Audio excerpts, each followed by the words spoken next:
All right, everybody, welcome back to another glorious session, Arctis D&D. Good to see everybody on this fine Monday evening, but I'm about to ruin it. Another delve into the tomb of the prophet. More like the poop. Joke's on you. We quit. We're gonna go be bean farmers now. No! Not... Watsy said it was I still got okay. beans. Let's do this. Oh my god. Watsy said it was okay. Infinite beans. Who gave the artificers the ability to replicate fruit. a bag of The beans? more you eat, the more you I can't wait for the incoming errata of eating the second bean does 5 times the amount of damage as the first bean. Oh yes, take 30 d10 force damage as you implode internally, also known as the quesarito. Good thing our barbarian can't die. Yeah. Goes unconscious from eating too many quesadillas. If Dragon Ball Z's taught me anything, that said eating beans will save you. These are not sensu beans. Dying from quesarito sounds like the right way to go. Alright, everybody. Everybody's in game. Chat. Do a quick recap. You don't know that. Yeah, I actually don't. It could be a pre-recorded video, for all I know, especially Kozlo. Trust that guy. Pre-recorded chat. This chat is pre-recorded. Yeah! Previously on Arctis Ascended, we are continuing the delve into the tomb of the prophet. You're all searching for the Green Abishai, and you've discovered he has been sealed inside his hidden sanctum. However, you've also discovered that he's been sealed inside here with some of his most loyal followers and minions. Not all of them made it.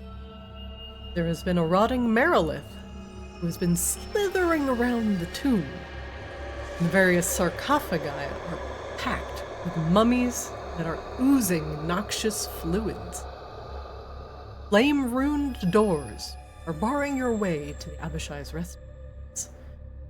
You must puzzle out the secrets, access the Abishai's chambers, been eternally sealed. Nothing could possibly go wrong. In our previous session, you are discovering and unearthing the eastern parts of the tombs, where you have found some scroll mummies who had the unique ability to absorb magic, scribe it on their bodies from those that... Thankfully, the charisma of Seaswab has saved him from having the spells ripped from his mind and inscribed on the scroll mummy's scrolls. And as for the rest of you, you put quick work to these magical mummies, and they have dissolved in nothing more than pieces of confetti that now lie scattered around the tomb. The rest of you, especially Rain, are now unearthing what is in this easternmost chamber. What could the scroll mummies possibly be hiding?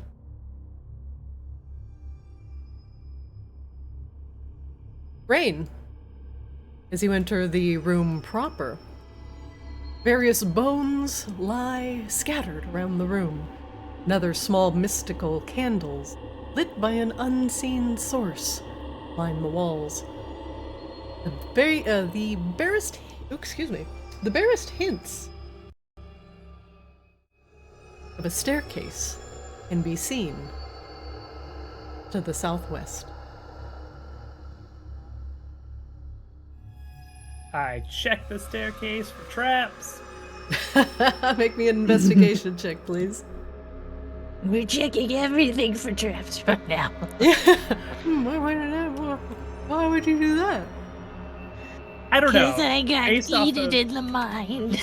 Based off how it went before, I think we can go a few rooms without checking for traps, since Christina did us the old bamboozle. You all hurry into the room. Rain, you examine the stone steps leading ever so slightly up to an elevated floor. Urns coated in spiderwebs lie in the back, but another chest lies crammed in the corner, just out of line of sight of everyone else behind you. You see nothing awry about the stone steps, and they seem firm enough to step on. I checked the chest for traps. It.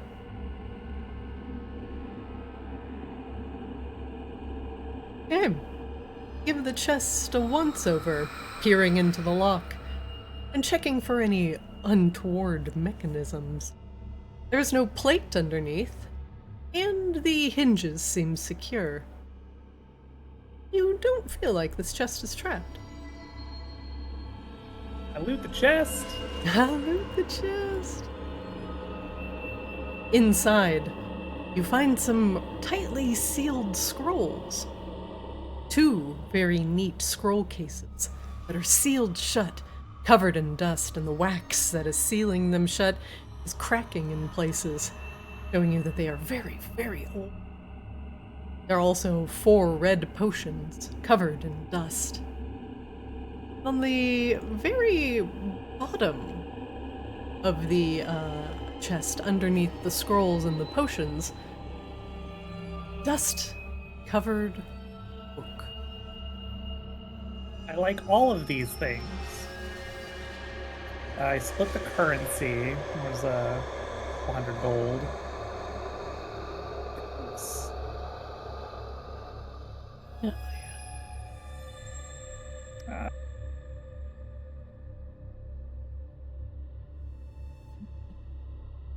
Getting a bunch of errors.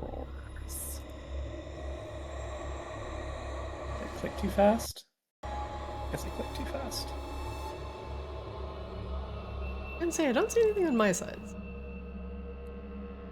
Yeah, I guess I just clicked too fast. There are potions, a couple of scrolls, and a book. A book? A book. I like you books. don't like books. I like books. Your magic comes from just Can you being even- born. Can you do you even Can know you how to even read? I can read anything. I just don't wanna. I like how the do party these- knows full well that Seesaw has Cetera, written thanks numerous for the contracts sub. for us and can clearly read it. It's just like, you guys, you don't want to We know you can write contracts. That's not the same as reading books. Oh. In fact, you could say those are opposite things. A book is not a contract, and reading is not writing. A book is not a contract, but a book is a chair. He thumbs through the pages of how I became a chair sitting in his inventory. But is a book a sandwich? Oh god, not this kid. Do these potions look like potions that Rain has seen before? Like with an Arcana check, can I deduce if they're like a healing potion or something? Yeah, make me an Arcana check. Oh, What vintage are these potions? What does their mouth feel? Swish it around Yes, a the little bit. scientific method of tasting something if you don't know what it is. These are, in fact, potions of superior healing. Holy shit! We just got a king's ransom worth of potions of superior healing. Can't wait to use them all in the next room. Right? I can use one right now. I can slam some of these, like 4 of these back right out. Okay. I'm so thirsty. I'm so thirsty for a healing potion. I'm so parched. Grabella. Yeah. Oh, these are different than the other potions of supreme healing that I have. Sorry. These are potions of healing superior. Oh yeah, these not are potions superior. of supreme healing. Sorry, It's I can't different. read. Supreme healing is 10d4 plus 20. Yes, these are superior. 8d4 plus 8. Yes. Okay. I So would there's, like- definitely hand those out to everybody else. I've got 6 Supreme and 7 regular. Okay. Yeah, these are like just above graders, not supremes. Okay. Yeah. So But somehow I they're would worth pass them. more than the supreme healings. Seems like different editions. I don't know. It seems I don't know like what's going on here. these have had some sort of errata attached to them. They're weird. They're super old vintage, so they're like they got some earthy notes, a little like cherry. Is that cardamom? Is that bergamot? Sour anise. They're carbonated healing potions. They're champagne healing potions. They come from the Champagne region of Maginox. Okay. Yeah, for real though. Isn't the Champagne potions, region boys. of Maginox just Wangdoodle's bag? Yeah. Shake it up a little It bit. definitely exists here. You might find more comparable qualities if you look for bubbling rejuvenations. I just dropped 3 of the 4, so the boys can all take one. Because I assume the boys need potions. The lock is out of reach. Taken.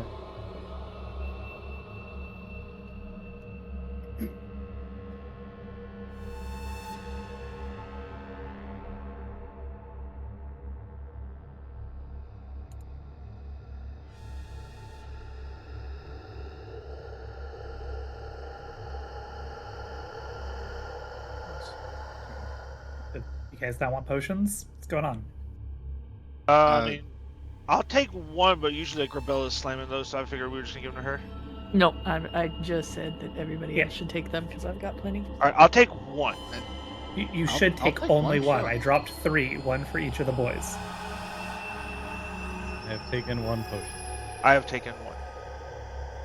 Means Wangdoodle needs the last one.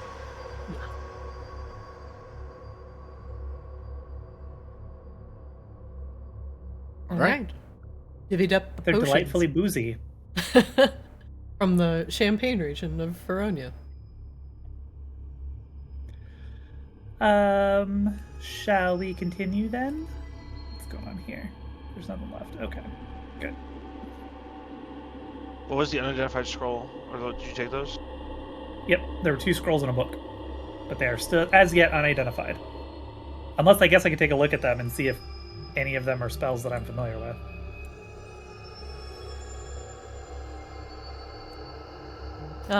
Rain, you can make me an Arcana check.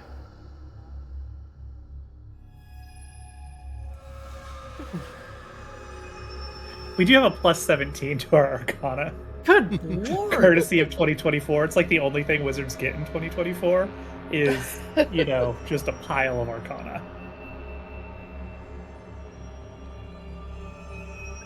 One of the spells, something that you might expect from being in the tomb of the prophet, considering that you've encountered a lot of relatively poisonous things, and especially with the poison regions. This spell scroll is Cloud Kill, which conjures a Oh. thick cloud of deadly poison, choking anyone in its path. Not to be confused with spell scroll crowd kill, which is what we do at hardcore shows. Also not to be confused with spell scroll Con Crud, which is what it sounds like some people are coming down with in the party right now. Yes. Apology. I've never been healthier. What do you mean?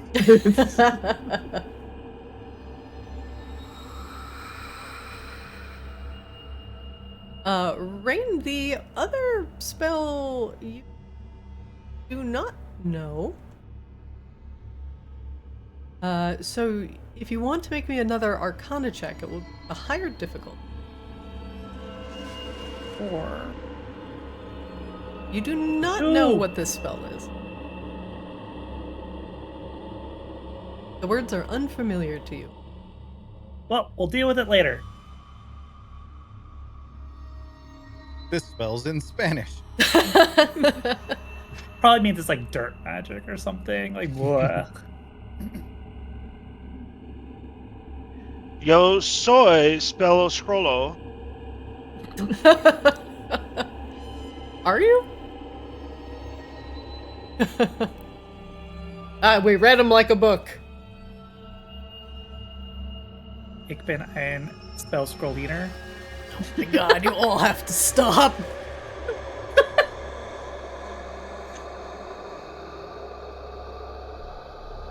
Cuidado. Es un Yes, mojado. we spell scroll. Do you want to go? Do you want to go? Oh, do you want to go north there? Actually, go up. Yeah. There's another door there. There's 2 doors here. Oh, well, pop one open. See what happens. Yeah, I will Them clearly happen. just, randomly open a door after I watched the last one get booby trapped. Clearly, C-Swap's just gonna start fucking jangling around.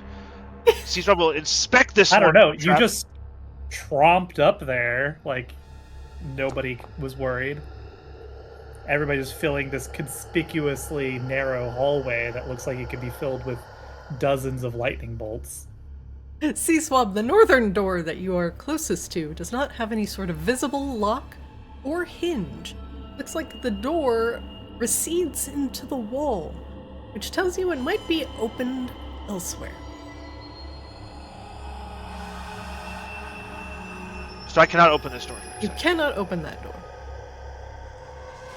This door cannot be opened, except for from the other side. So, are we the exit? Well, there's one to the There's left, the door right? to the left, yeah. Alright, I'll look at this one. As I will critically fail this one. Watch this. Here we go. Boom. Boom. This door, made of sandstone, has a indent in it that's about the size of your hand, a makeshift handle. The door can be pulled, quite with some difficulty, to the left. You don't know if it's trapped or not. But it seems okay. That seems okay. I'm gonna pause it right there. Just Fine! Psych! The door is fine, and nothing happens. Oh, you're an evil. Yeah. The doorway opens up into a very tightly packed hallway that is thick with cobwebs. Nothing has in this way in quite some time. There's a very big pile of sand at the other end that reminds you of the other hallway where all of the scorpions were digging. Okay, so this hallway looks like the smaller intestine of the rooms. There's sand at the end. There's probably scorpions in it. I don't know. Cosmo, do you want to send spider guy down here? Well, Have him look around. Oslo will get a look I'll move out of the Cosmo's way. seeing the webbing and such. Will produce one spider chain and ask Spider Chan to go check out the area, preferably without getting stuck in all that webbing or eaten by anything. Hey, bust out Spider Chan. Oh, that's right.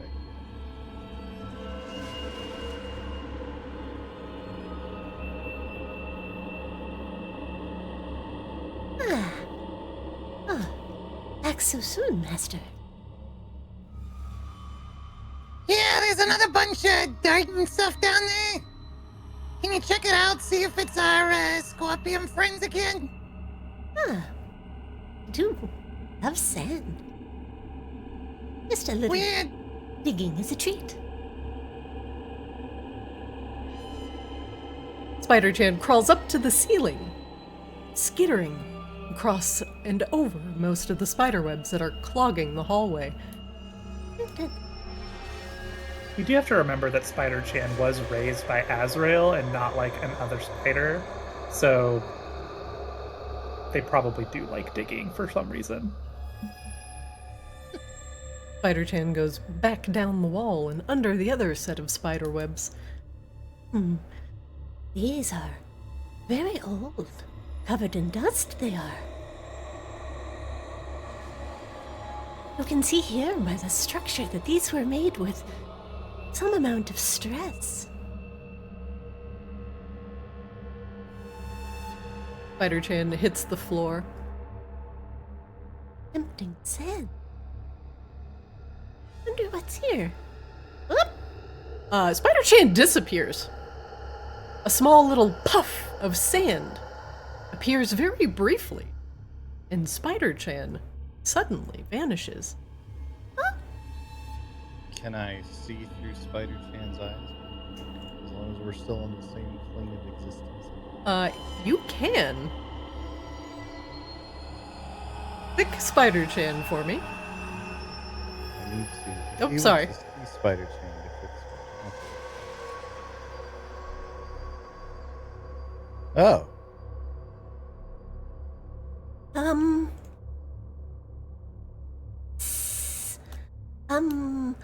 Friend? You hear Spider-Chan in your mind.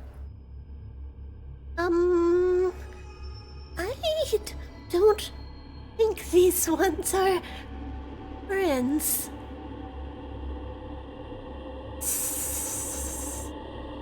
Just get out of there, they're gonna eat you! Go invisible or whatever it is you do! Spider-Chan quickly scuttles across the ethereal.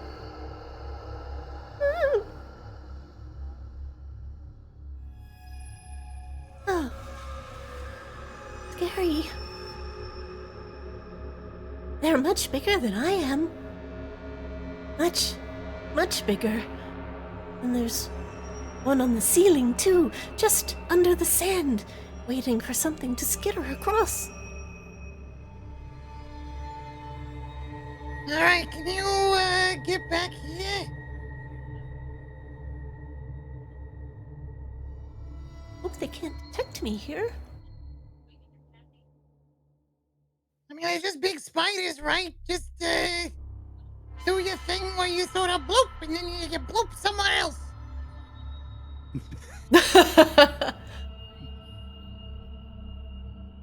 Well, bloop.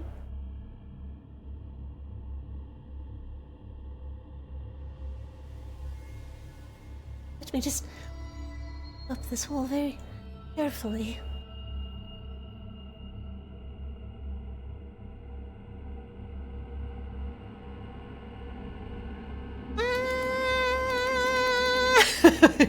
You hear her in your mind. She skitters back towards you and then exits from the ethereal plane. Oh, I thought I was a goner. Yeah, it seems pretty bad in there. There are at least 3 of them underground. A big sandy tunnel lying in wait. They are already, would you say, ready for a meal. Yeah, so, under the sand up there, there's like 3 big-ass fucking spiders.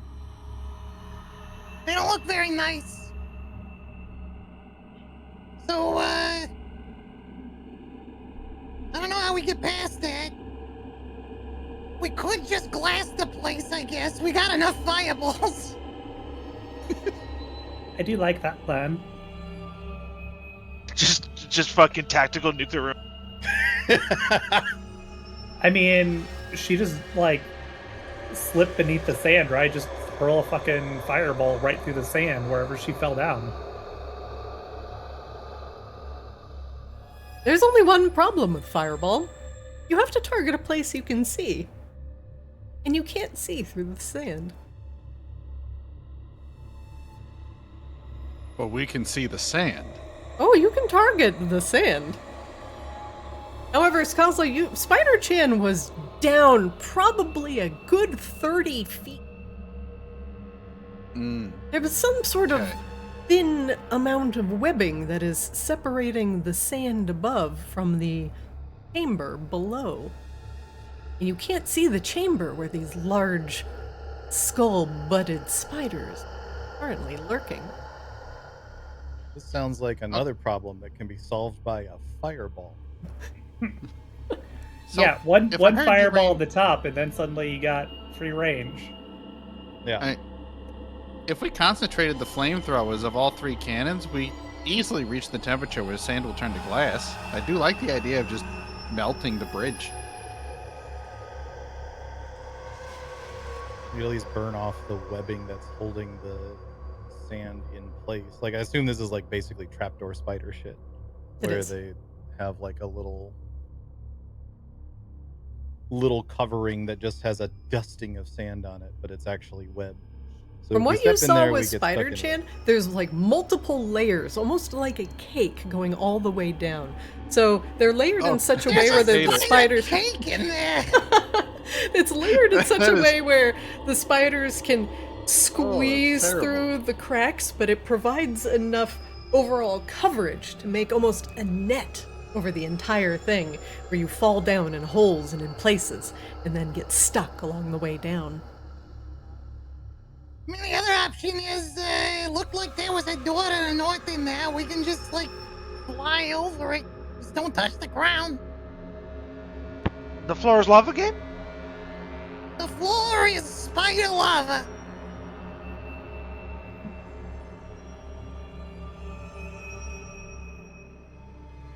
Do we have enough flight to get across?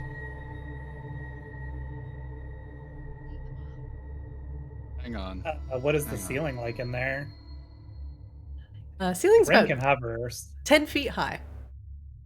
You would be uncomfortably close to the top of the sand. Does anybody have a way for us to like climb across the ceiling, like upside down? Immediately? I mean, I'd hate to use it here, but Wangudo points to the ring, whichever ring this is that he has now, that's stored the wall of force, and it's like, I could just give us clear passage. I feel like we could use this later, though.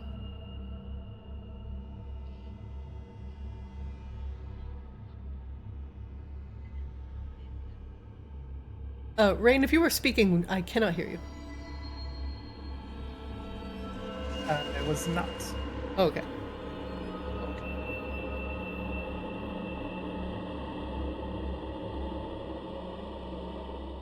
There's got to be an easier way to. Do we know? Are there any other doors? Like, did we fully explore like the don't- rest of this? Like, Could we like, I don't know, send some. we don't rope, have like, to go this way. up above. We and could just probably crawl find another across way. using the rope or something. Like, if we don't want to touch the sand. I think we do have to go this way. The other door we found further back is sealed, similar to the one sealed door that we opened on the west side. So presumably that's why we got the goop from the servant down over there. So we can probably find another brazier or whatever and drop the goop in and unseal the main door back there. But this is the only unlocked door, I believe.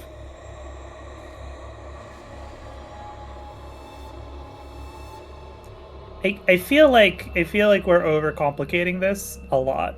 I feel like we can just, like, if we need to clear we can bait them out, we can clear the sand, we can nuke them from orbit. Like, there are so many options. Yeah, we could just start with the put the cannons up there and have them blow flame at it and see what happens. Worst 'Cause case, also, like- a spider that we know is coming comes out. Because, like, fireball also explodes around corners too, so even if you can't see, even if you just detonate it at the top, it's still gonna burn most everything there. I'm down I for will- anything. while I'm thinking of it, before we actually enter combat, I'm going to use my Pearl of Power. Ooh, regain a spell slot? Yes, I will regain a 3rd level spell slot. Alright. Easy enough. A little bit of arcane energy. Ow. Do we not want to make a rope bridge? Look, all I know is there's some really creepy spiders down in there that I really don't want to mess with. We Or can if we also, do mess with them, I want to blow them up immediately. it also helps if we have to come back this way again. We don't have to deal with it again.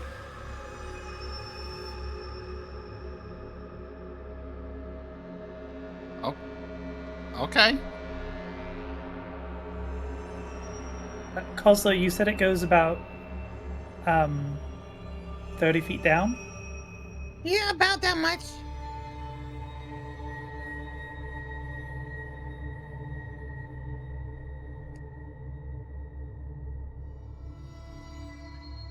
So I don't think a Well, fireball's gonna reach all the way down to one's the bottom.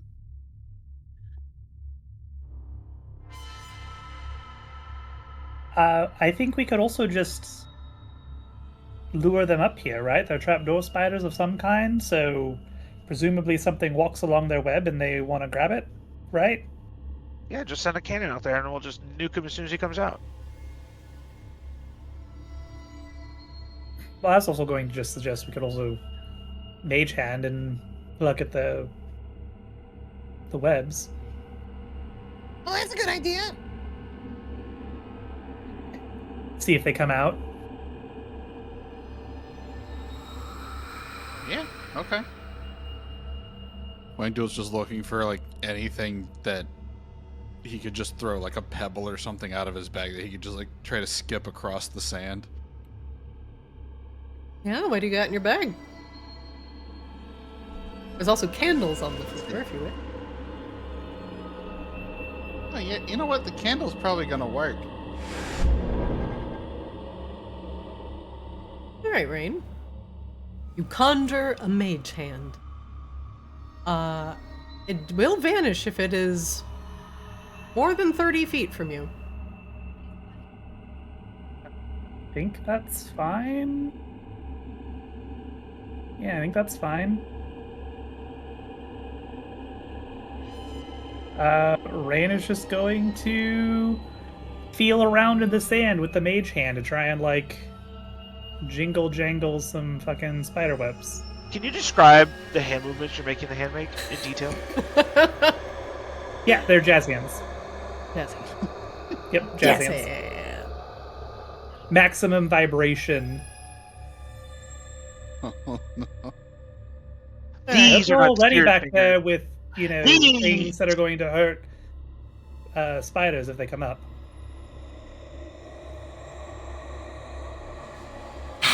Instead of just, you know, The sand lolling in the shifts, corner. tries to drag down the mage hand, and scuttles back under the sand. Oh god, which cannon is mine? This one. That was a very big, scary-looking spider, actually. I will get Phase Spider to hop back in my bag, by the way. And she does so with a very, very contented, phew. I'll also prepare a firebolt.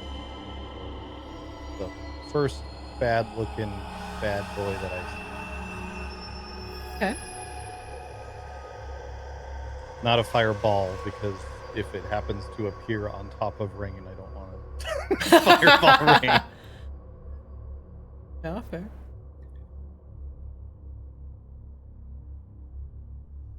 So it just popped up for a second and then escaped.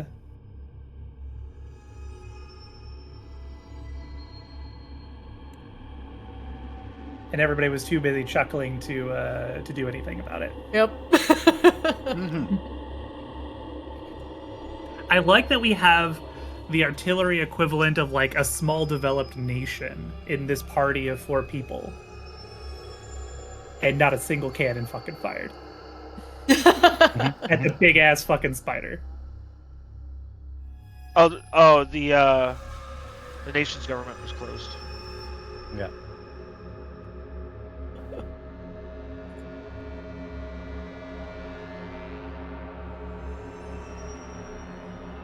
Well, I think that was the best attempt at luring one out without having to use live, small, green or blue bait.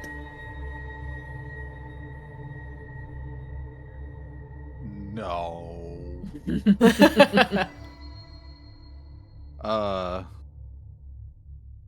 Yeah. Okay, well, I either die from this thing or from slow, so let's just keep going, I guess.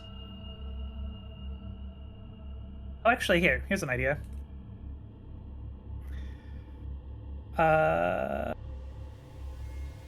Before you do that,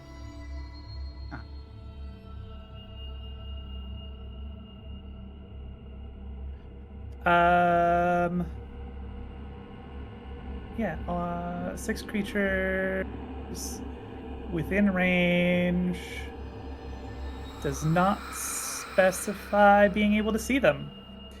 Rain is going to cast slow in the room. It is a 40-foot cube. She's going to cast it right at the surface of the sand. Rude. Mm-hmm. You have to cast it at a 4th level, though, so...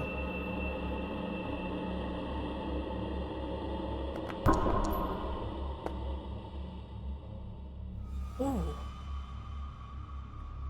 DC 21 wisdom save, huh? Okay. Yes. 1 second.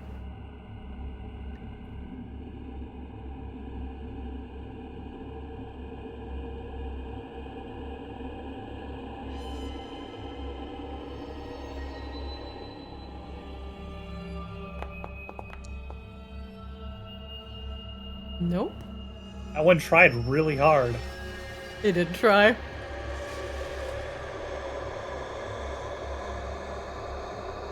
Okay. The sand begins to shift and boil slightly as the spiders are now agitated, moving very slowly and clumsily under the surface of the sand.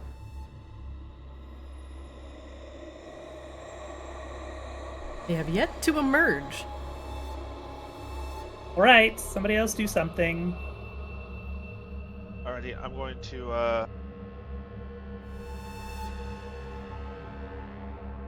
well, I can freeze them out if we want to try that.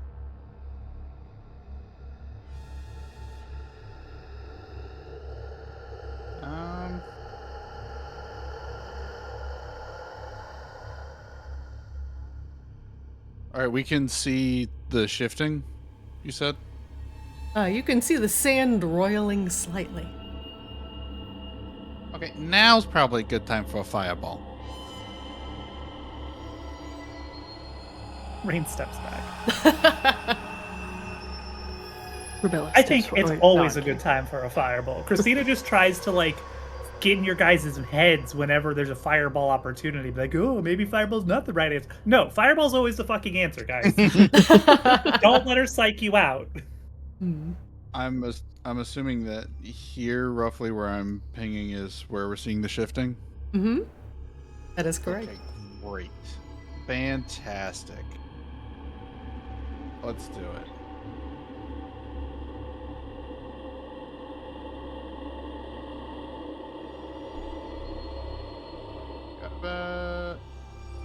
You know what, there's great right there. Well, we do have a minus penalty to dex saves now, actually, so now's a real good time for a fireball. One spider, merely one spider, seems to crit on their dexterity saving throw. Some of the sand begins to glow slightly as it becomes superheated from the fireball, and spiderwebs from the hallway are cleared out as the force of the blast causes the sand and the sand webs to dissipate and scatter, revealing the treasures below. I'm gonna need you all to roll initiative, please. Oh, Ooh, good. double digits. I'll take double digits. Oh, this is it. This is the fight. Oh. Yes. Okay, Alrighty. nice. All the way in the back. Barbarian goes first. She's actually She's all towards the front. I'm towards the front. Oh, I completely lost track of where you were. You guys dicked around so much with this room that Grabella came all the way over from 3 rooms away. I was kind of like, oh, this seems like everybody Hey. else's shit. Fuck Did it, you I'll say go stand Barbella up there was- anyway. 3 doors down. No. Here we go. And if I go crazy, I'll still call Grabella Superman. Super lady. Grabella, you're up. The fire has revealed some of the little treats below. Give me just a second.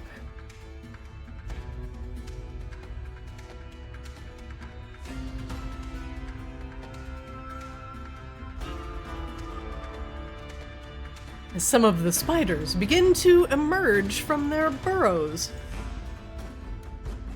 irritated that they've been seen and their homes desecrated by fire.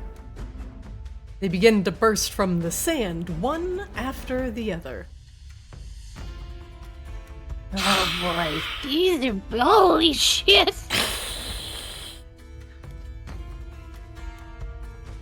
Well, here goes nothing. Do I still have the ability to use my ready to action from? Oh yeah, Kozlo, why don't you fire that off first? What was the first one that popped up? The one right in front of Grabella. Not the Yeah, two there's slow one directly to my on the screen left, but right in front of me, and one just below me as well.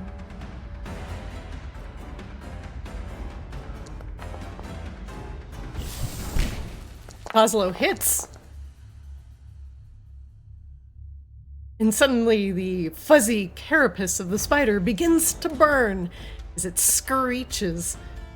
Grabella closes in. Grabella, what do you do? Hey, fire worked real well. You gotta do more of that. Anyway, I'm gonna hit it. Sure. So close. Ooh, that'll hit. So close.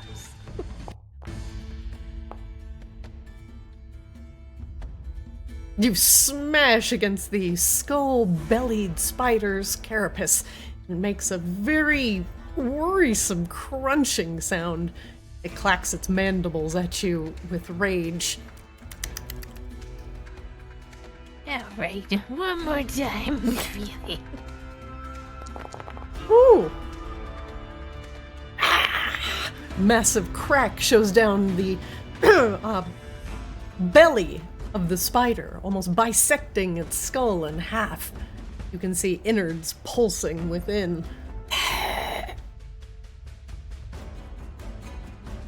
Well, they're fucking huge. I think I'm about to get really poisoned. Luckily, I'm slightly functional at that.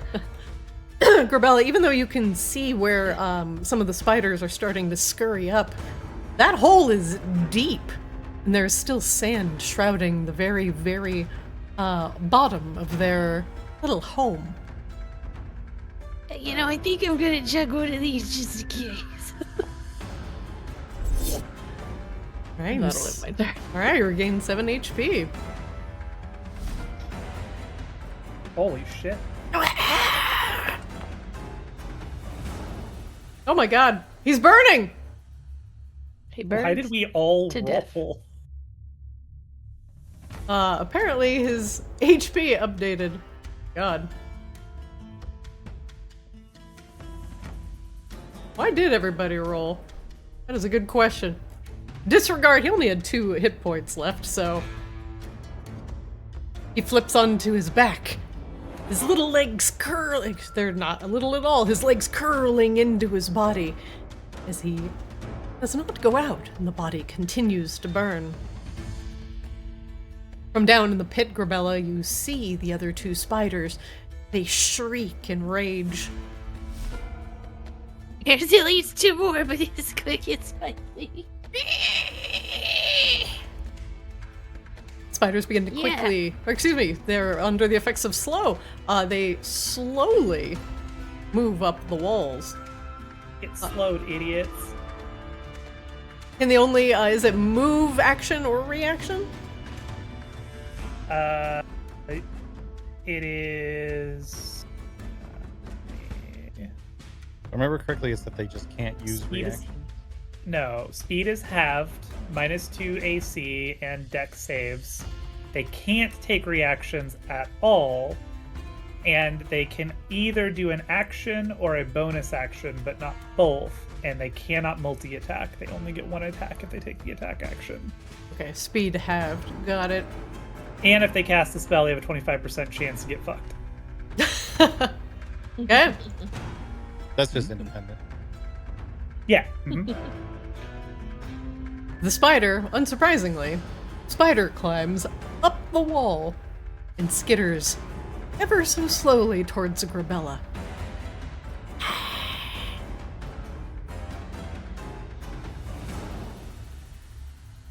He will...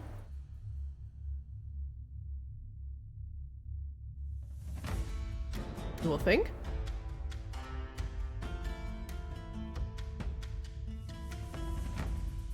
As he gets up towards Grabella, he lifts up one of his sharpened forelegs and attempts to pierce Grabella.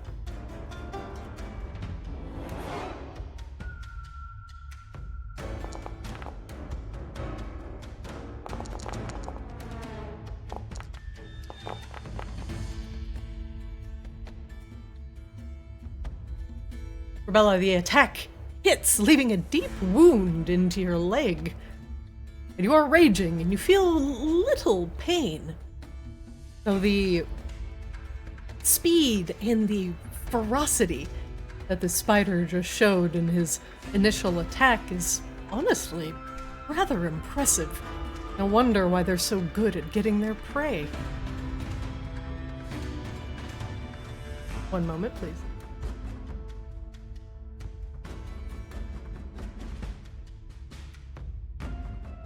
I was gonna say piercing, slashing, and poison. I should be taking half. Yep, you only took half from that, so you only took 10 instead of 21. We'll do it again. Oh, sorry. Slow. 1 attack. Take that back. We took it back. He's too slow. Spider, come back. Goslow, you're up. Eh.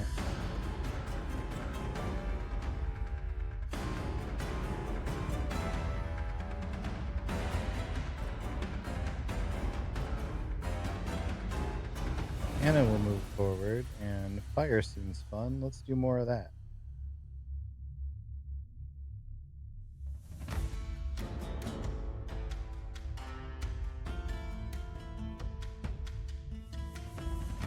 And I can very carefully miss Grabella from here. Nice.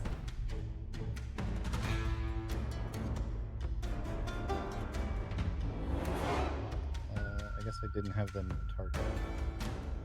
Should have targeted them when I put the... Can they reach? Let's see. Oh yeah, they're only 10 feet away. Alright, I'll make a dex save for both of them. Unless you want to put that template down again, but... I'll do it!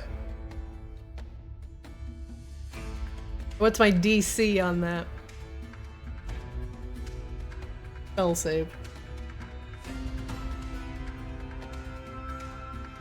Oh, hold on. If I put it just very slightly closer, then it works improperly. It's like it has to cover all of their thing for some reason.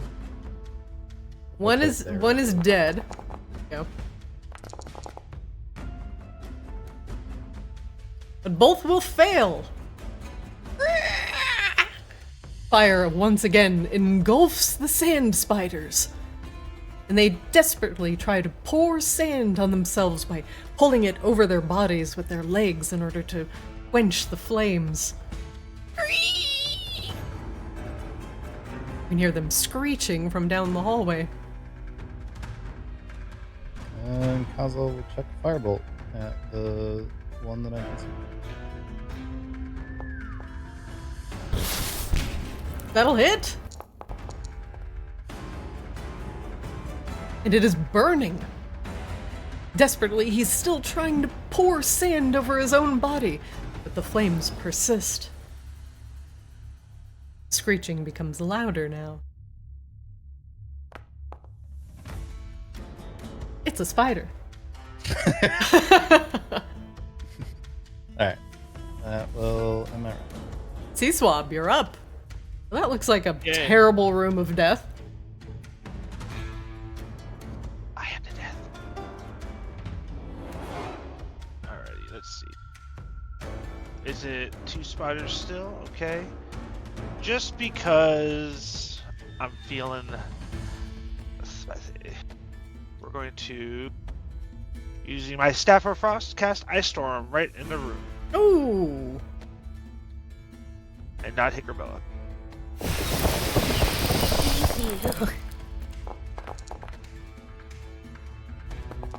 Spiders make dex saves.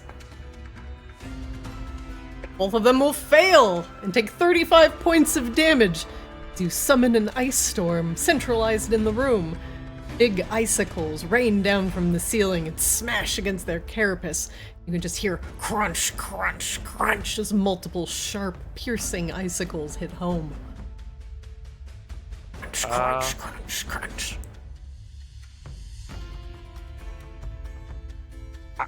Ice can burn too. Crunch. That will end my turn. Hey.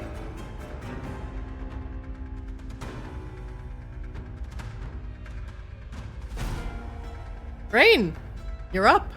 The 2 spiders are slowed. Yeah, they are slowed.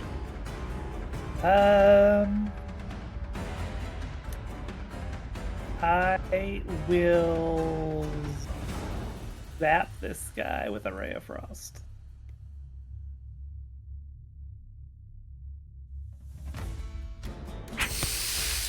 That'll hit! The sand spider in front of Grabella flips over onto his back, legs curled into his belly, twitches twice, dies. Nice. I will mind sliver the other one. Mind sliver on Spider too dumb. Spider too dumb. He is mind slivered. That will conclude our round of events. Wangdoodle, you're up. 1 spider remains.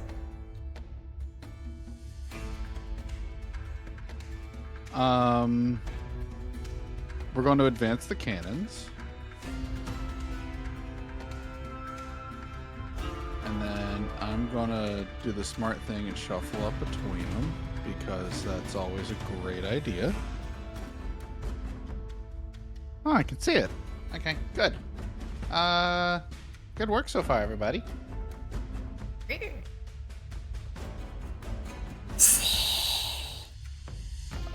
Fire, we're liking fire, so we're just going to go ahead and give some more fire. That'll hit. You send a bolt streaking towards the last slowed spider, who is slowly burning. Crack open his carapace with a well-placed firebolt, and his innards spill out, sizzling onto the sand. A trio of trapdoor spiders are dead, and they begin to shift back down into their pits.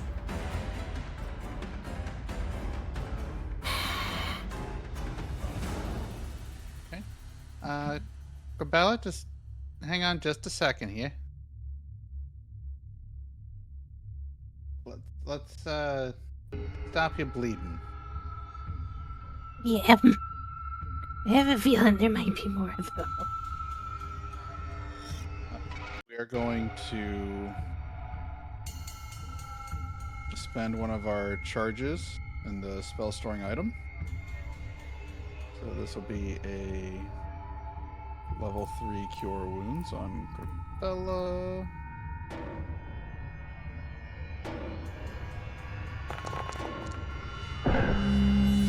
Oh.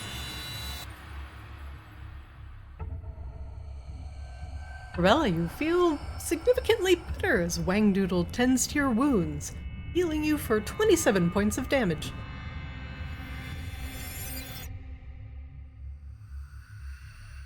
If Wounds you're feeling begin better to knit. immediately, that's the adrenaline. Yeah. There is now a significant depression where the sand pits are, as the heat has made the underlying webs that kept the sandy structure up very unstable. Yeah, I don't think walking across that's a good idea.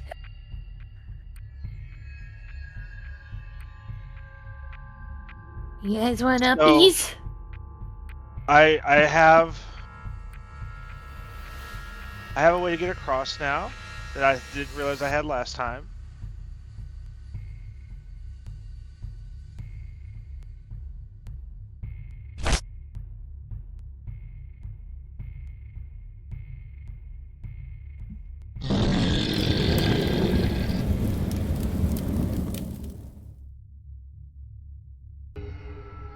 So I can get across 100% on my own.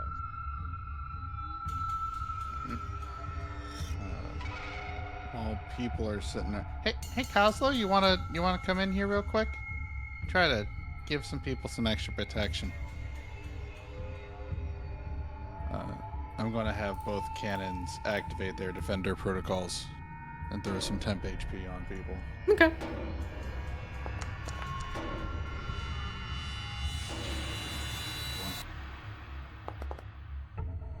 Oh, that's even better. Looks like the party gains a total of 6 temporary HP.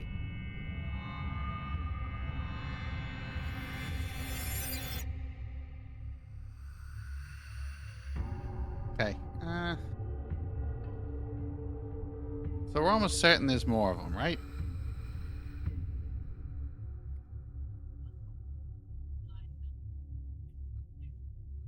Yeah, I mean, probably.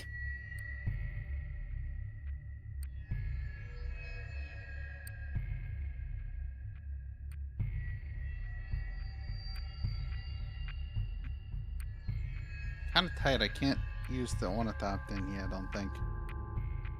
Alright, I let's could carry do people this. over.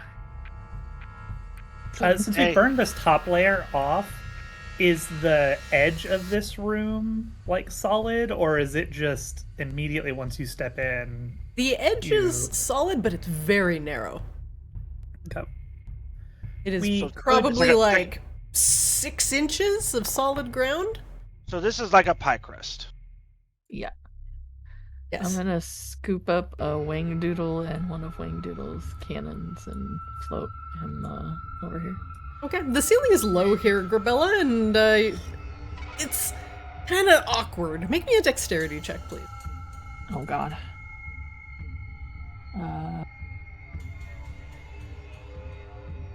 It's okay. You can't. It can't be worse than last time. All right, This'll you be can do, fine. I believe, acrobatics. It's Yeah. There's acrobatics. They're vaguely the same. Okay, Wangdoodle, your feet kind of skim that top layer of sand as Grabella flaps you across the room. The ceiling is so low, and she is so big! And Grabella, your wings kind of slam against the top of the ceiling as you are carrying him over the sand pit. You lose a little bit of height as this room is just kind of built for these sand spiders underneath. Wangdoodle, your toes drag across the depression in the sand, leaving 2 lines in your wake. You land on the other side. So, A message pops up on Wangdoodle's goggles. It just says your mount cannot fly any higher. though you wait with bated breath to see if anything stirs under the sand, nothing does.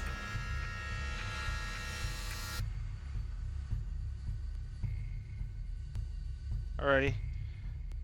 So you're like, remember when I said that I couldn't fly? I lied. And my potion of flying.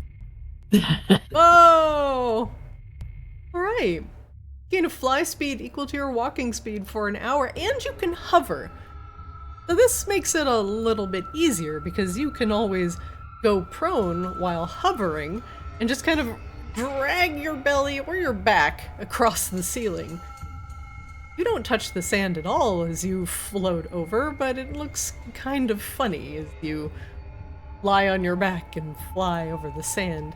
You mean the sight of a flightless bird flying wouldn't be hilarious? You just kind of... Imagine a penguin flying?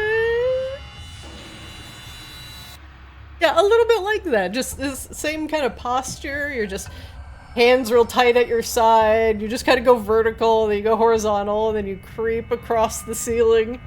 Also obvious that because Seaswap has never actually flown before, he does not know how to do it. It is like a newborn baby deer on ice. What's the flying equivalent of like training wheels on a bicycle? Being launched out of a Buzz catapult. Lightyear falling style. Oslo and Rain, you are the only two who have not crossed the sandy pit of death. How do you propose getting across? Walking across the very, very narrow edge? Flying over? Jumping off the sand like a trampoline? Do you have I know anything how to Rain's say, getting Oslo? across. I have an idea.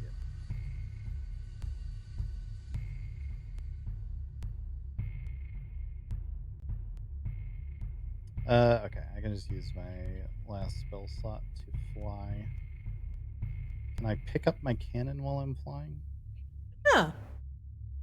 Okay, I will...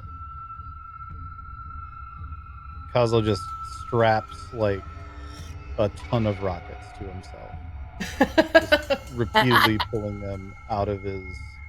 I could try again, are you sure? No, that's okay. This is much safer.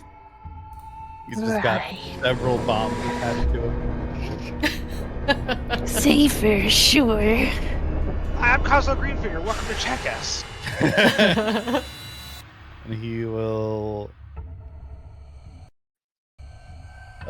grab hold of the cannon while flying, and Hey, but get out of the way, though. I gotta land over there.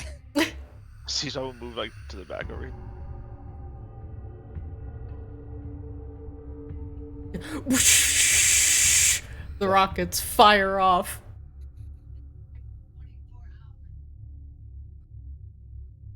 Oslo, you land on the other side with style. Yeah, style. Hey, Rain, how are you Uh, getting across? Rain just hovers over because she can just do that.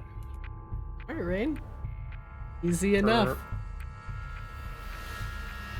You duck a little, just because of the slightly lower ceiling, and pull your feet up, but otherwise you don't touch the sand as you skim across the top of the ceiling. The party has made it to the other side. There are 2 doors here. One, and also, Seaswab, you notice underfoot there is a large lever that is pulled all the way to the left. There's a door to the north, and a door to the east. Alrighty, so was it a lever for the first one, or was it just the goop in the flame? There was also a lever on the west side. There was a lever, and we did pull that. You did. Alrighty, I will pull the lever. Wrong lever.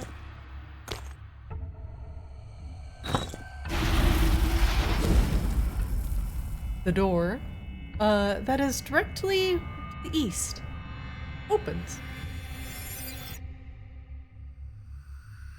But also you hear something.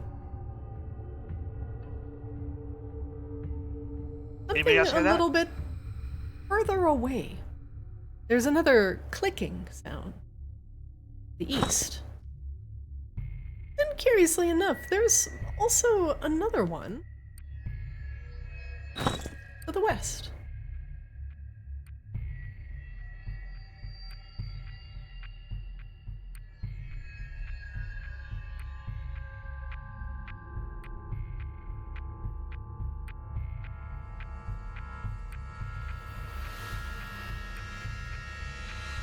What do you do? We go in, we stay in, what do we think? Well, we might as well go check it out. Did we look at this Where- north door yet? Nope. Nope. Neat. Okay. Let's check that before we go. Rain will investigate the door for traps. Looks good. The I mean, that's sandstone door musical, has a but- handle in it that is a depression similar to the one that Sea Swab pulled to the entrance to the spider area. It slides into the wall, and disappears. So do we want to try this door or do we want to go to the east? Well, the east just sort of opened for us, so There's a bunch of stuff east, so let's check that one real quick. Good. Who's opening the door? this Oh, door's it already was open. Seaswap opened it. Oh, I was talking about the north door. Are we not opening that one? I thought you just said we should go to the east one because there's lots of stuff that way. Did you mean the north door instead? I said we should go east, but I think we should check this one while we're here. We already did. Oh, Rain just checked it. Oh, okay. There was nothing. It opens ? And slides into the wall. But we did not open it. Any reason we didn't open it, or Seaswell wants to like peek around this corner before he goes in this opening, and he definitely sees the glowing blue to the left. Yeah, let's just check the already open area before we open a new area. Yeah, Alright, but if Seaswell. there's that blue, that means there could be the thing to turn the blue off in that door, yeah? Isn't that how that worked last time? I think we already got the goop. Yes, but Do we you have don't the have goop that the we need? place to put the goop. Yeah, Carbella's right. Alright. Whatever you want to do. no one even will open this door? Hey, look at that! There's a thing. A bright Let's brazier deposit glowing green goop. is in this room. It is green though, not blue. This is what we did last time, right? Yeah, do you have the goop still? Yeah. Did you take the goop? Okay. Alright, Corbella will deposit goop. Nothing happens. The goop sizzles and is consumed. This one needs something different, so I'm gonna need one of you magic-y smarter people to take a look at this stuff. Grabella, as you put in the bad goop, the door slams shut and okay. locks in Rain's face. Well, You hear Corbella? a hissing sound, Grabella. I don't know what's going on. This is why I wanted a magic-y person to check this. Each Well, of the- magic-y person was coming. Each of the 4 torches on the wall begin to emit a hazy, smoky green substance. I think I'm about to get poisoned. Luckily, I can deal with that for a little bit, but I'm gonna need you guys to figure out how to get me out of here. Also, I think there's a snake. That is the sound of this, whatever gas is being emitted from the torches. starting to fill the room. I'm gonna look over the other way, see what's over there. Can Rain look at this door? Did it lock? You try and pull on it? I mean, I'll take a look at it first to make sure it didn't like arm a trap, but It is definitely closed. does it look like I can reopen it? You can try. You're not sure. No, not with a 23 investigate. All you know is that the door is shut, but you actually cannot see any sort of locking or even a trap mechanism. Though a noxious smell is starting to exude from the door. Well, it is locked.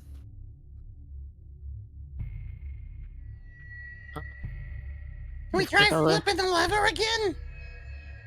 The lever was for the other door. Grabella's gonna do a dumb and try to brute force it. Grabella, you try and brute force it. The door cracks and cannot be brute forced even further. The door is now broken.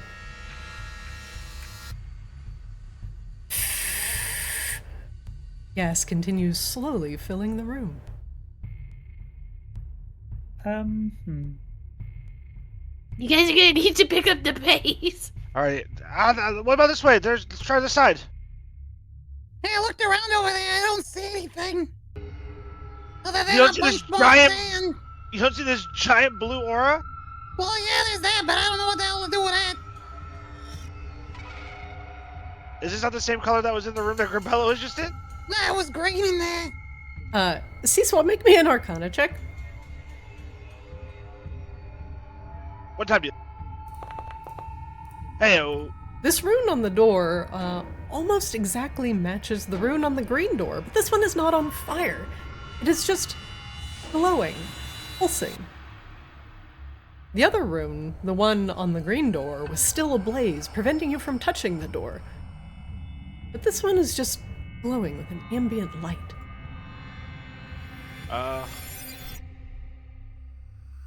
Against all inklings, I'm going to attempt to touch it. The door swings open, revealing a room beyond. There's a room over here. Let's see if we can get around. There are no other entrances to this room. There are not. I found a lever.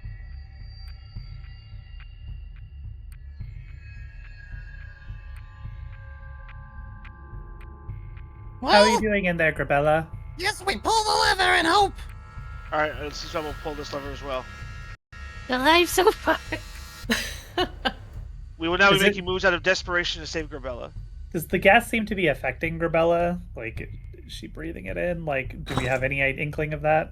The gas is slowly filling the room. It is swirling currently around her ankles. Ah, okay. I don't have to breathe. Yeah, I was So gonna say like She's not, but it will probably start affecting her skin and etc. I'm gonna let Coslow and Seaswab do whatever Coslow and Seaswab are doing, but you let me know if it starts to hurt, and I'll just disintegrate this door. Okay. Alright, I'm gonna keep doing what I'm doing, which is watching Sea-Swab. And I'm going to keep doing what I'm doing, which is pulling levers. You pull a lever. You hear it click to the west. Fuck! Maybe it's this door. Grabella, make me a Constitution saving throw. Here it goes. Look, there's another door around here. We're probably gonna need you guys.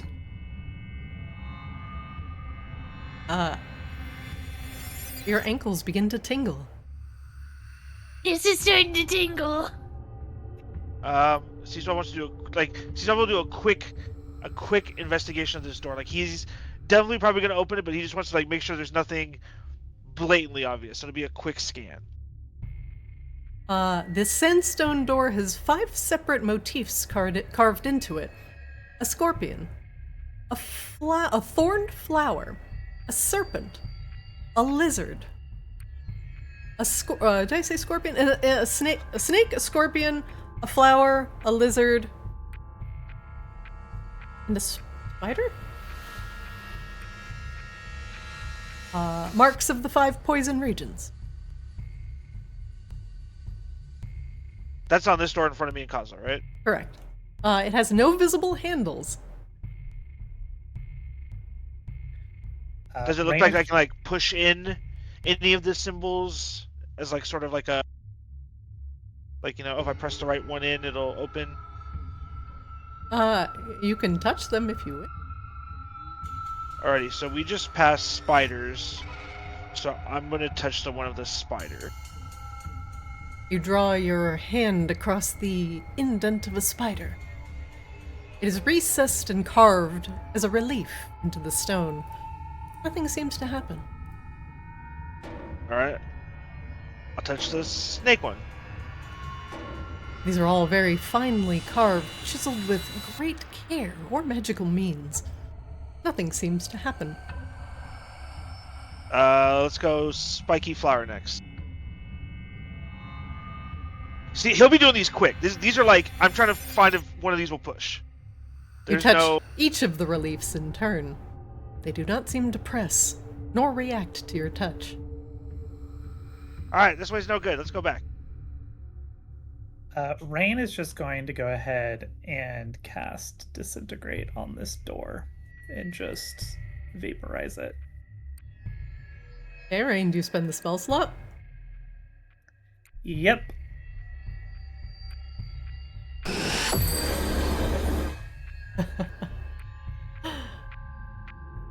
Alright, Rain. Wangdoodle said he's going to be RB, but I'm also going to like pull Wangdoodle back so the gas does not start leaving the room and like fuck him up. You pull him back. The gas begins to roll out of the room. It does not stop, but you do dissolve the door. It becomes sandstone dust, and Grabella comes down the stairs, the gas roiling at her feet. You can see pockmarks in her clothes where the acrid air is already eating into her armor, causing it to wear very quickly. The gas continues to boil. We should I probably think that's let that gonna room air out. Yeah, I don't think it's gonna stop though until we figure out how to turn it off. You just hear it This hissing way we don't have behind to you. worry about you dissolving or something while we figure Yeah. it out. Alright, See, so Swab, guys in look front at of this whole you, room. sand trickles from the ceiling onto the green sandstone below, leaving a big sandy puddle on the ground. Though in the corner, you see a web-covered chest.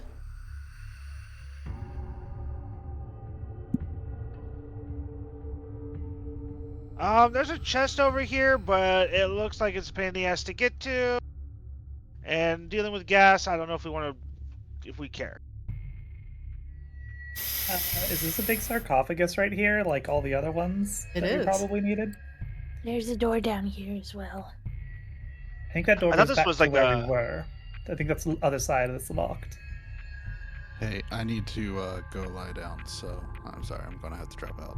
Okay, Wingdoodle, feel better. Feel better, Wangdoodle? Feel better. Thanks. Bye, everyone. You got this, I believe in you. Wingdoodle goes in the bag of holding it. Good.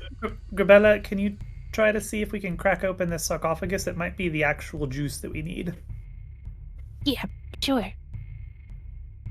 I did not check it for traps, though. So let me do that first. Yeah, okay. Rain, although it's technically not a trap, the way as you get a closer look, the sandstone is pockmarked. It reminds you of Grabella's clothing. That either the same gas resides inside this tomb, roiling and active, or this tomb has been exposed to it before. Is the pockmarks on like the outside or like around the seams? Around the seam. Well, I still have the best chance of opening this and being okay than other people, but That's it true. would mean we would have 2 groups of poison coming our way. Hopefully, like, we turn this thing off, though, and, like, it stops the poison. Yeah. Can you like get it open, get what we need, and then close it? Yeah, that's probably a good idea. All right. And I'll step back. Seaswab, you should probably step back, too. Yeah. Ah, You should also Unless take you- that potion we found. Unless you like being dissolved. okay, yeah. I'm gonna slam this potion real quick. Rain still has Mage Hand up, actually. Grabella, once you have whatever it is, I can probably Mage Hand something into the brazier and see if that works. Okay. Oh, that's acrobatics, sorry. She does a handstand for no reason, and then tries to open the thing. Do a kickflip! Kickflip. She kick flips it open. Didn't use my thingy. C swap you roll get- 8d4 plus 8. Yeah, I think you forgot to target yourself.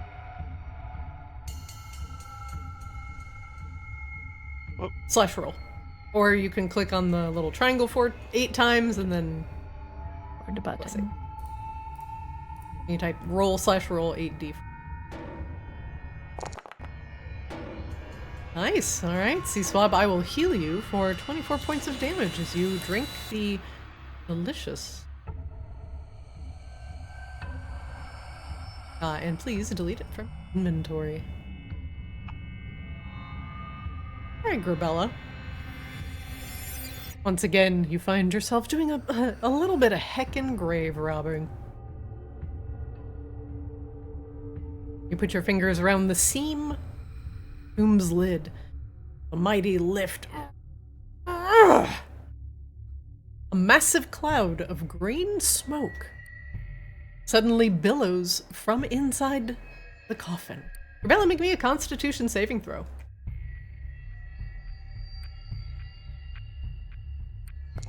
I think I'm good yet. Thank goodness. Since that was a bad roll. 1 moment, please.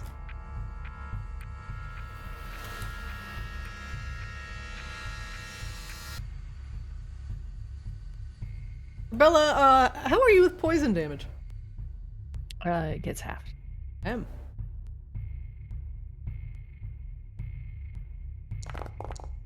A sickly green fog roils out of the tomb. Grabella, you take 13 points of poison damage. That's halved from 26. As the caustic poison rolls over your skin, causing it to blister. And even though you don't need to breathe, it still affects you and your clothing. Inside, there is a tightly bound mummy. This one is avidly oozing and exuding this green cloud of smoke.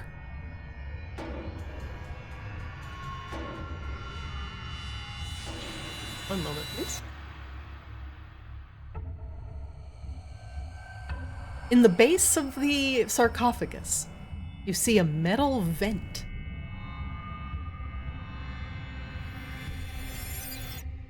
Suddenly, to your south, you hear crackling, crashing, the sound of pottery smashing, as another mummy, hastily crammed into a massive urn, bursts forth from the urn like an egg. Rain, you can see in the corner a pile of bones begins to reanimate, hold back together. Powers, poison. I need everybody to roll initiative for me. Doesn't sound like how poison works to me, but I'm not a poison regent, so I can't dispute it.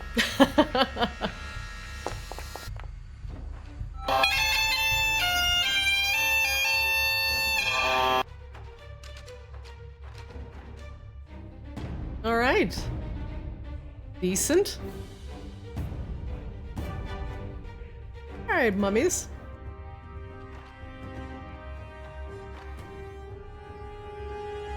Let's see what's going on here.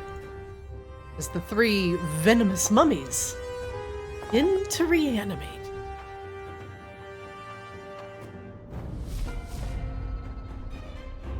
Rain, you're up! Yay! The scroll was an omen. As the acidic clouds begin to billow around Grabella, her clothes become further worn and pockmarked. You can Insight check. You can hear an audible, sucking sound coming from the vent that is embedded within the sarcophagus. What would you like to know about the mummy? It's got an ability. Looks like these venomous mummies are imbued with poison. Their wrappings and flesh become toxic fumes when they are burned. Oh. So maybe we don't burn them. Or if we do, we burn them really far away from us. Sorry, you said the vent in the sarcophagus is emitting like a sucking sound? It is, it's going... Like it's pulling the venom in and possibly venting it out the other direction? Venting it out somewhere else, certainly. Maybe if we kill these, it will turn off the poison in the other room. It might be coming from here. Rain is going to Mind Sliver this guy here in the corner. The mummy rolls a very solid 1 on his int save and is mind slivered. Alright, then we're gonna fucking heckin' Ray of Frost his ass.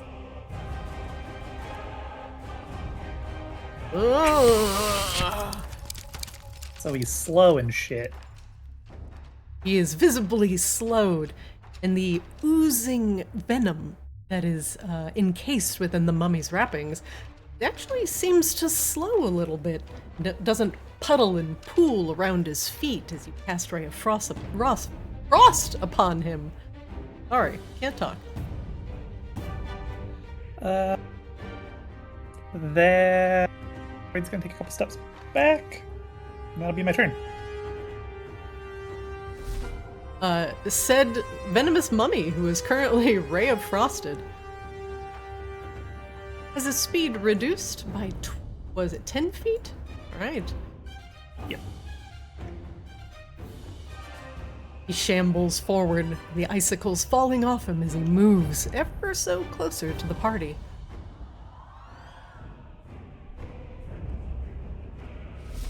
Grabella, you're up. Venomous Mummy dripping poison emerges from the sarcophagus.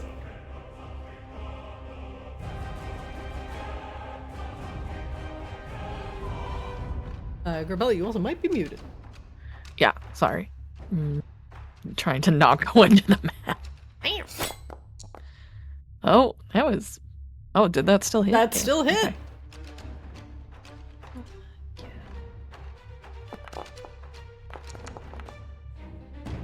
Damn. Alright. No strike of the giant's fire strike? Did it not add? Oh, it's because Don't you're try to goad her. Stop it. What? Stop. What? I love it when my players pay Because attention. we just learned that fire makes them be all gassy and shit. I don't think Oh. she has any uses of it, anyway. Yeah, Still, I it's can't rude as currently fuck. do it, so. And again.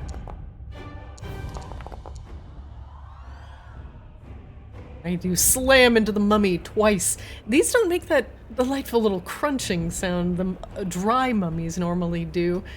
These things are full of a delicious jelly filling that is currently puddling around their feet. Well, I'm gonna keep swinging, but be careful, guys. That'll end my turn.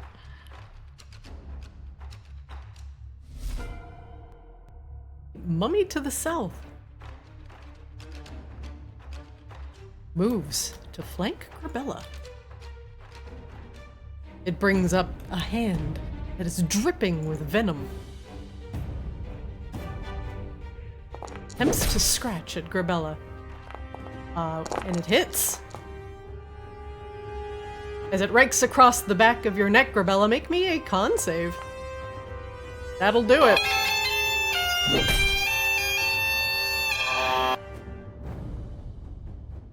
Rebella, you make the con save, preventing you from It's- being affected by the Venom's curse. It's asking you for a second one. Do you want a second one? I do. Okay. Okay, you make both of them.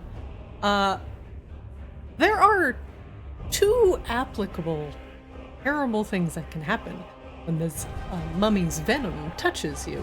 But since you succeeded on the rolls and did not succumb to their effects, we'll keep it a surprise for now. Grabella, This is bad, guys. We definitely need to kill these as fast as possible. however, even their slightest scratch, you can feel this acidic venom pumping into your veins. It causes the flesh on the back of your neck to blacken and go gangrenous. He will do it again. That'll hit. Make me some various con saves, Grabella. You make that one. And you make that one. Alright, Grabella. You are hardy enough to resist the mummy's various curses. But this venom is incredibly potent.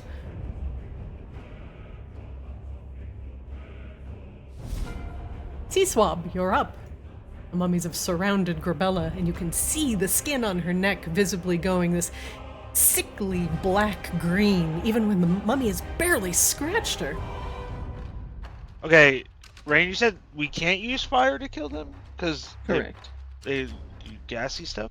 Makes They it worse. Art everywhere. Yep, they will become gassy, and we probably don't want them gassy. Alright, that's fine, that's fine. Alright, we will... That is definitely one way to put it. We don't want them gassy. Okay, alright. So we will... upcast Chromatic Orb.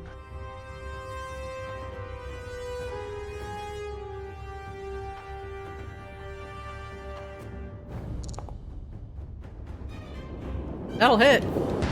Then we're gonna go lightning damage.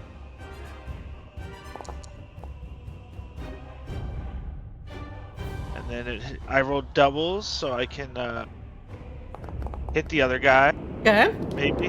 that'll hit. Nice! The one in the tomb, as the lightning jumps from target to target, immediately vaporizes. And it seems like the lightning consumes the gas as well, and does not cause it to explode.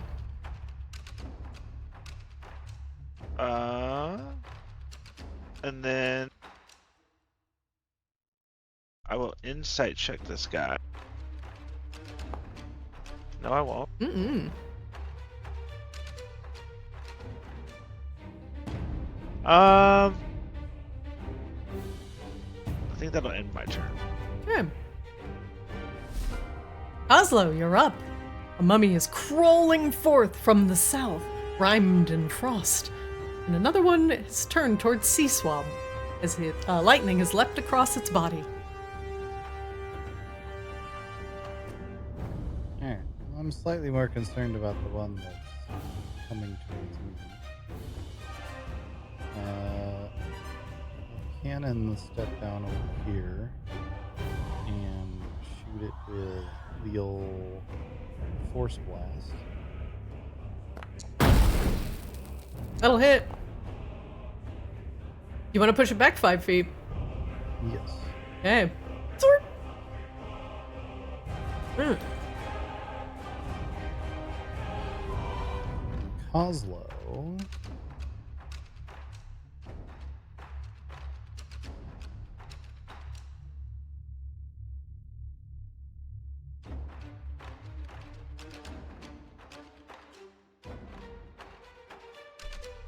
Well, he's already dead, so let's see what happens when I toll on him.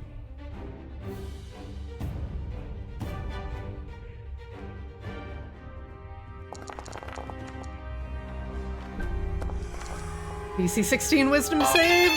He crits it, takes 0 damage. Apparently, the DM rolls very good dice once again, proving you correct.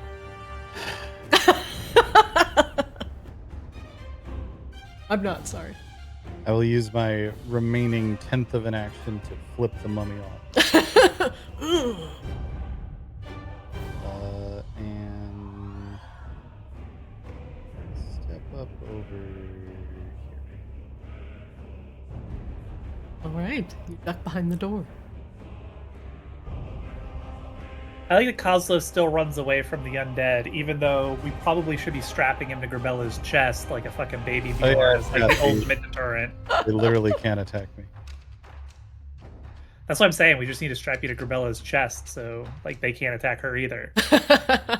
Or would that just mean that they can attack me because they're attacking her? Why don't we test Oh. it? Why don't we test it? Rain, you're up. The DM wants us to test it, so I think it's the one that wouldn't work.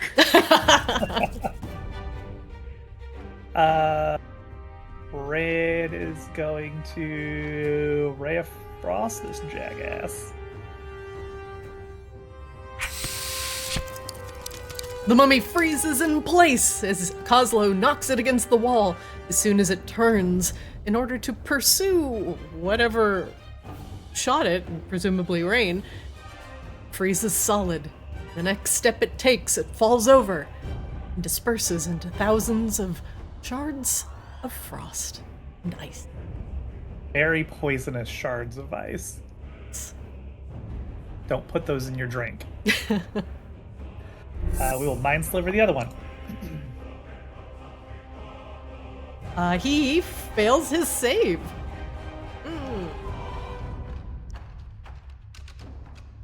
And turns towards the offending Rain. That's not necessary.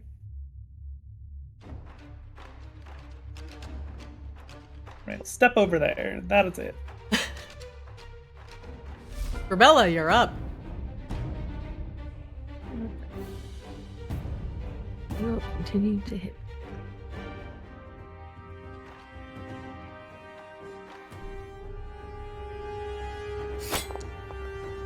Double ones will absolutely miss. All right. Grabella, Nice. you fumble. You drop your weapon. Yeah. You take a big swing. The edge of the flail gets caught on the edge of the sarcophagus, and you drop it. You'll have to spend a bonus action to pick it up. I will do that then. Okay. And then try to hit it again. Okay. you pick it up. It does not The stop anger you. flows through me. Does not stop you. It was a flourish. That's all it was. Flourish. Yeah. With one mighty swing, you lop off the head of the mummy. It explodes into a cloud of gas, but you throw your arm over your face. It does not seem to affect you as it dissipates into the very large room. The hissing sound stops.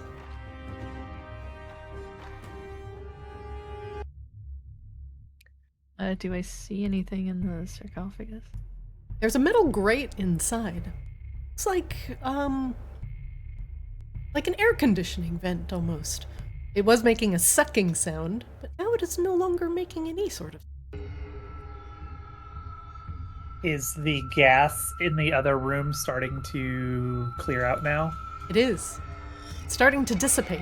It looks like these venomous mummies were powering it. Seems like there's a chest over in this corner. If somebody wants to check it over, I can heave-ho it. Rain is going to scoop up one of these shards from this mummy over here, like one of the venomy shards of ice, Yeah. and put it into a small Grabella. glass vial. All right, you pick it up very carefully. Put it in a vial. Grabella, there's a big cobweb-covered chest here. We're taking a look at this chest. That's going on. Yeah. Rain will check it for traps. Check it for traps. Check it for traps. Check it for traps. Check it for traps. There's a small latch. It's on the inside of the keyhole. This chest is both locked and trapped. Judging by if this chest is attempted to be brute forced or poorly picked, something inside will trigger, and you assume by the delicate but pungent smell exuding from the inside will release a cloud of acrid, poisonous gas. All right, Coslo, you're probably up. Yep. Mm-hmm.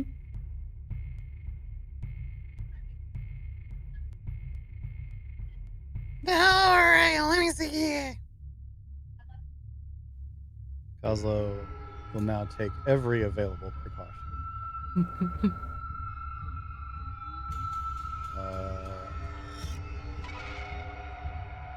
We will guidance. This will be a sleight of hand check.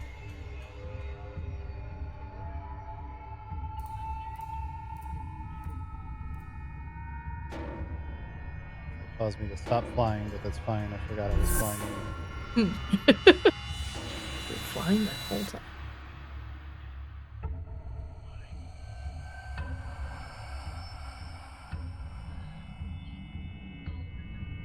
Sleight of hand. And we will flash of genius. Oh boy. Yeah? How much is your flash? Is it 4 or 5? It is 4. Also, for a brief moment, hands are sweaty. You insert Knees the weak. lockpicks. Vomit on my sweater already. There's a small amount of spaghetti within the lock. And for a moment, you slip and you catch whatever tumbler is on the inside, preventing it from making contact with the very thin glass vial. Whew. Carefully, and just by the skin of your teeth, unlock the chest and disarm the trap. See, that's the trick. A lot of people don't realize Greenfinger's got extra layers of skin on their teeth. What? What? Huh? I got Inside, very skinny teeth. you see a rod that looks like it has a small carved castle turret on the end. There's also a blue potion that is unlabeled, covered in dust. It's like there's 2 of them. That's Oh, well, I don't know what those are. I can hold on to them, but that weird thing looks like something you should have got. I split the money. I hit the split money button. So.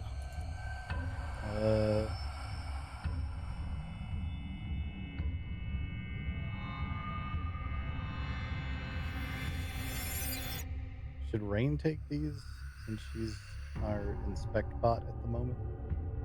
We can grab them and we can dish them out when we identify them if that's what you want. Yeah. Uh, Like, if I pick them up, I'm just gonna have to pass them to you later anyway because I don't have identifying. Sure. I'll take a look at the potions actually with just an Arcana right now. Because they do look like some other blue potions I maybe have in my bag and have had in my bag. See if I recognize them. make me an Arcana check. These are not magical in nature. You don't know what they are. Oh. They ain't magic. Well, that's boring. Probably. They're just water. High quality H2O. Gross. Who drinks that? The universal solvent. That's why I exclusively drink Shasta. Are we going for a Shasta sponsorship here?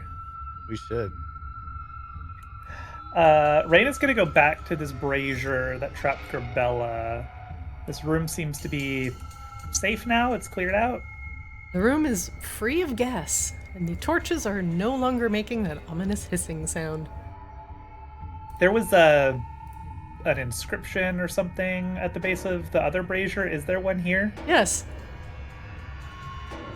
What Just does it say? no one bothered to read it. No, what? Like, okay, Grabella I have an raged excuse. in. I was dying. Yeah, Grabella raged in and did the barbarian thing.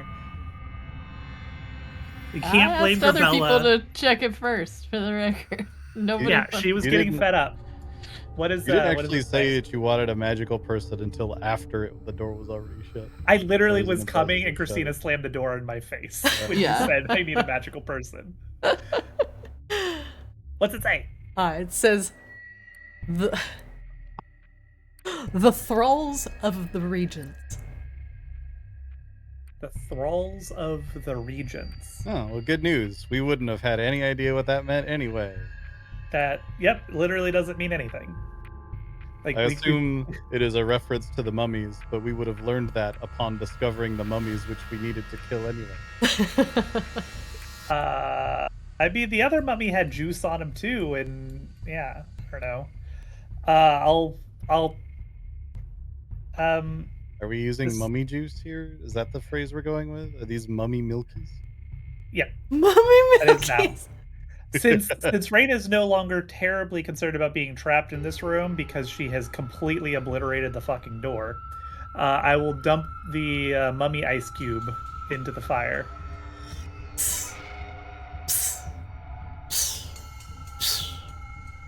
I said, Well, No, Brazier, I said. Psst. I said, I feel like more people need to understand and recognize how brilliant / horrifying mummy milkies is. I'm very proud of that. Are you gonna? Do you want to go back and bottle some of these mummies, like make mummy milk? Potentially. you hear two good clicks. planning. One coming from the northwest, and one from very far to the west. That was probably your Dorsey swab from the northwest. Maybe. You want to go Which open it? Dorsey?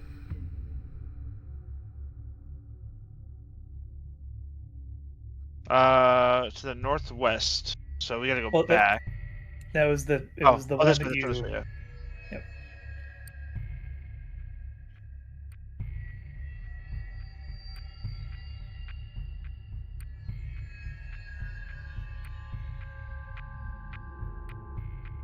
Does this door look open? It looks like I can open it.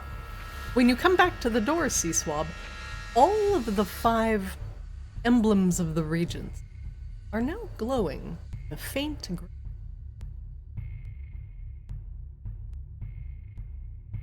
They are glowing faint green. Okay. Alright, I try to touch them again, I guess. The door flares up. Each of the regions sigils in turn. Phew, phew, phew, phew, phew. And the door slides open.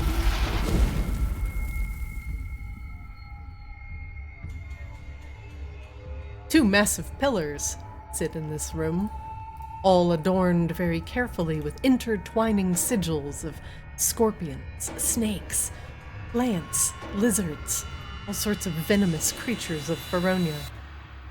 Rebella, the other door that you just passed by, also had the 5 sigils of the poison regions, but these were all glowing a soft blue. got another glowing door. One south, one north. The door to the north has 4 vertical lines in it that are carved deeply into it. 3 of them are glowing green. 1 is unlit. Should we touch the door with the blue glows? Because we went through the room with the blue glows. See if it opens.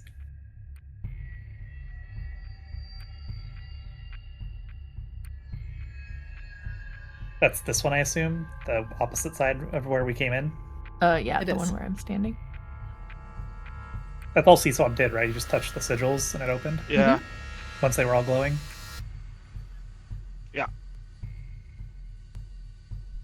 Kozlo will reach out with his grabby hands and touchy the sigil. Each flare up the blue light. The door swings open, revealing a lever. Well, there's a lever, and there's also a bit of a hallway, and there's also a giant spider web. Do we want to check it out? I think we're gonna have to. I'm gonna go through C-Swab. What are we checking? The northern door or The door we just opened, I'm going to pull this lever. See what happens. Click. Click with you, just- C-Swab, from your vantage point, and for Rain, the northern door, all 4 vertical lines are now lit. And you hear a click from that door. Sweet.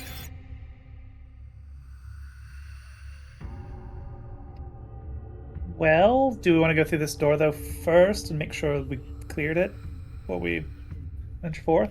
Yeah, looks like there's some stuff up around the corner maybe, but there's a big old spider web. Can you just burn it? Oh yeah, obviously. Cannon will blow flame at spiderweb. The day Christina hits us with flame immune spider webs, we know we're fucked. Like, there's no reason for that to ever happen, but it will be a sign that we're toast. The spider webs curl up, disappear.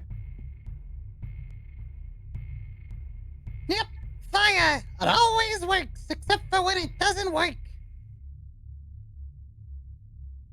2 more doors. Is this the backside of the green fiery doors? Makes sense. Maybe. I'm a little lost. I think so. Do these doors have handles on the side? They do not.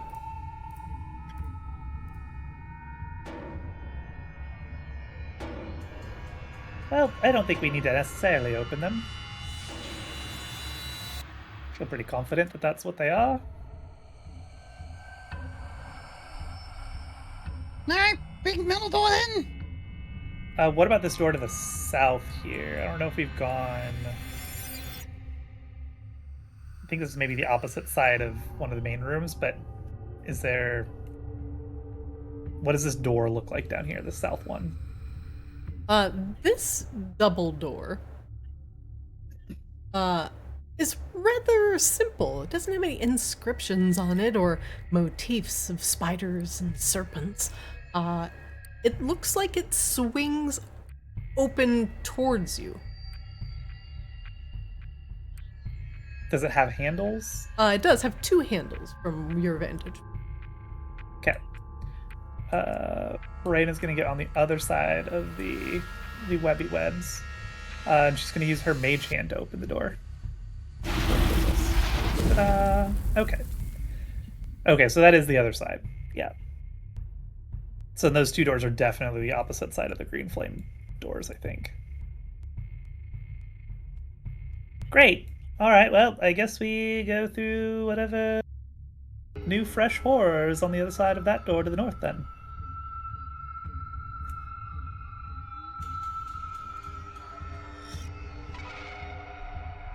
Rain will go check it for traps, just to be safe. Seems fine. The 4 vertical lines are currently glowing green.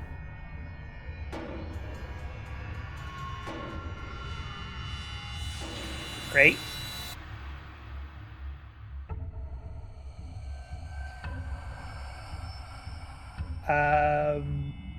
It has handles, I assume. I'll try to open it.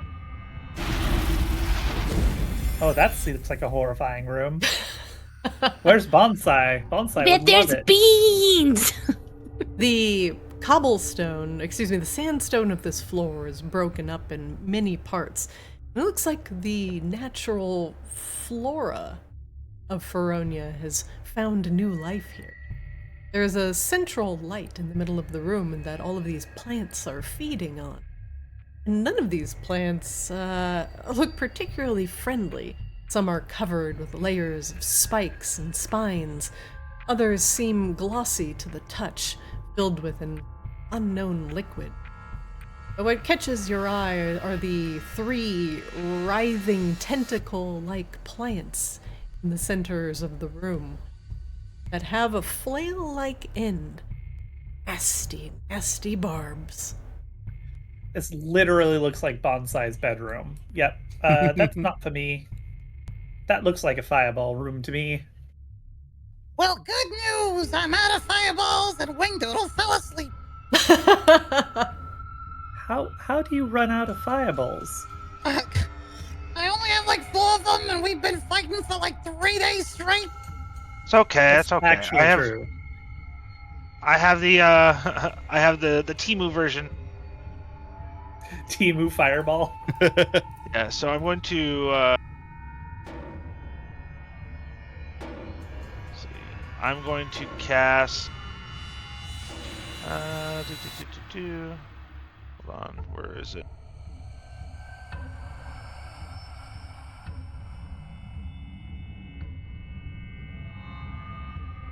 I'm going to cast Ice Storm, but I'm going to transmute spell to make it fire. It's like you know, it's not a fireball, but it's like you know.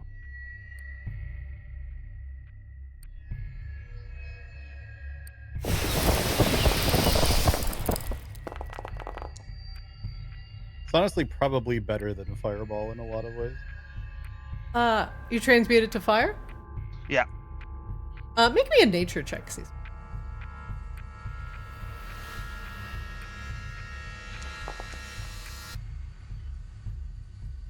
How about plants in the open ocean?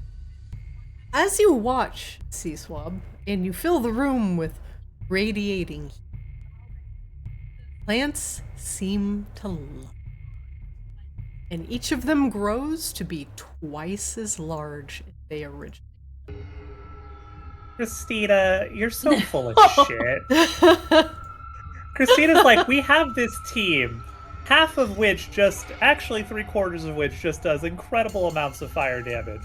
I'm To just be going fair. to specifically fuck with them for 4 arcs straight. To be fair, it seems like freeze works on plants as well. I'm just saying. We could have frozen it. Yeah, it would have been fine, but, you know, Sea Swab wanted to do, you know, like the Artificers get to do all the time. Or actually, apparently they don't get to do. Yeah, like the Artificers get to pretend that we get to do all the time. Yeah. The colors of all of the plants in the room, as you expose them to extreme heat, become much more saturated, much more vivid and bright. Like you breathe new life into this stagnant greenhouse. The other ones, the red-colored ones, they seem to love the heat. And they slurp it up and grow, doubling in size. They even sprout They some slurp new up the little spines on them. They look extremely dead. Well, great. Sea Swab just fed them. They're really happy. So now maybe we negotiate with them. You know how to talk to plants? I am not a dirt wizard. So then how do you want to talk to them? I don't know. That's your department. Actually, technically, Grabella is the ambassador, but... I don't know how to talk to plants. Oh, okay, that's like the one thing you're not. You're just not a plant. You're a dragon, you're undead, you're an elemental, but you're not a plant. That seems awfully reductionist. I'm inorganic in a multitude of ways, I think. I thought you all had beans. I thought you were bean whisperers. I mean, I could chuck a bean in there, but that could make everything worse. 100% would make everything worse. That's how we met a dentist, though. Maybe we should pour a bean out for a dentist. Grabella, make me a nature check. I do think I have. Am I okay at nature? I feel like I was. Oh yeah, +5. But that's still a shit roll. Well, they seem to love the heat. All you can seem to figure out right now. I mean, we've made a very nice sauna for them.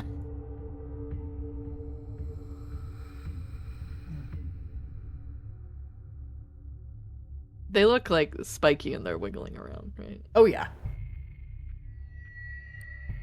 Very spiky, flail-like heads, very thick tentacles, blazing red in color, almost patterned like a giraffe. There are other native Feronian flora in there, keeping the larger tentacle-like plants company.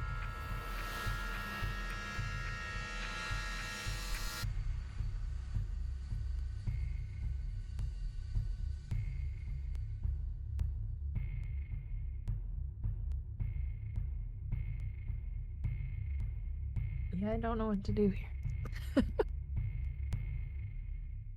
I think this is it, guys. I mean, I could Is this cast the another end? ice. I could cast an actual ice storm and see if that works. But you know, I think this is the end of the campaign. Yeah. Like remember when I was like, the day Christina has flame immune spider webs? Well, the writer on that was the day she makes flame immune plants. It's actually somehow worse. I think this is it. I think this is the end of the campaign. I think we're done. There's no way we get past this room. The one person who cares about plants has not been around for like 3 years. Think I could try to get a little closer, maybe look at do them not get again? closer. I could just try and cast a fucking ice storm on it.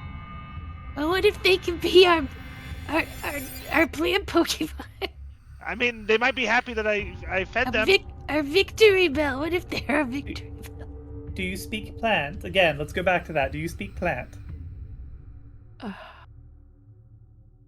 Carmella's gonna at least move to the center of the doorway. Can I roll nature one more time? You can try, sure. Oh, thanks, Doug. Oh, damn! Rebella, there's also a central heating source in the chamber. There's like a flickering flame in the center that all the plants seem to be visibly feeding on. The room is, it's hot. It is actually hot and sweltering in there. And the fire just made it worse. These Feronian flora are very much comfortable with the heat of the region, especially the dryness. They soak up the moisture and then they keep it inside of them. But they also seem to have soaked up moisture that has been tainted, poisoned. If they continue to be exposed to fire, they will all explode. Like putting aloe vera in the microwave. It will just... And their poisoned goo will literally just go everywhere. It'll be like sticky napalm. Not only will it stick to you, but it will continue doing damage to you until it cools off.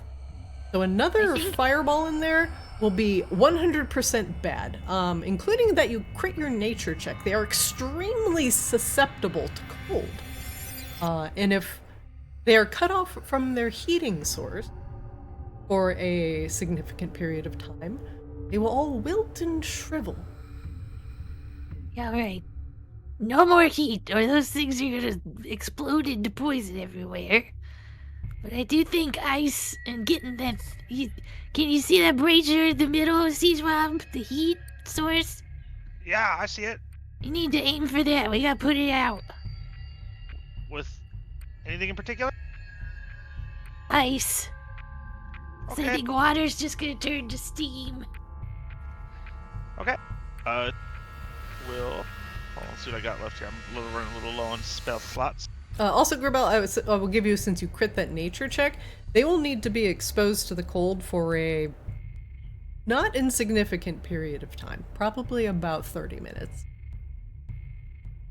Do you have like something that could be real cold for a long time? Let me see. Hold on. Let's see.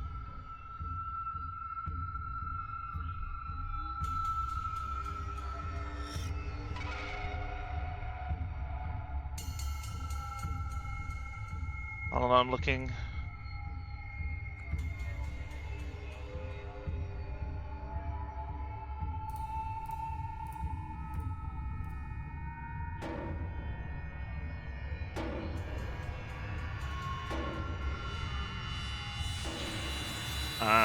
Let's see. That lasts for a long time. Yeah. While C-Swab's looking at stuff, what does this like central heat source look like? Is it? I assume it's magical in nature. It seems to be coming from some sort of pipe underneath it. You can make me a check. Plumbing check. A mechanical repair check. Make me a sleight of hand.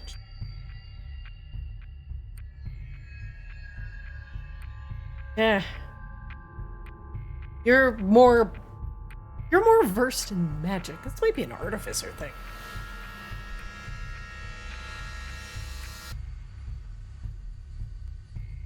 Alzo can attempt to take a look. I can make a wall of ice right across it.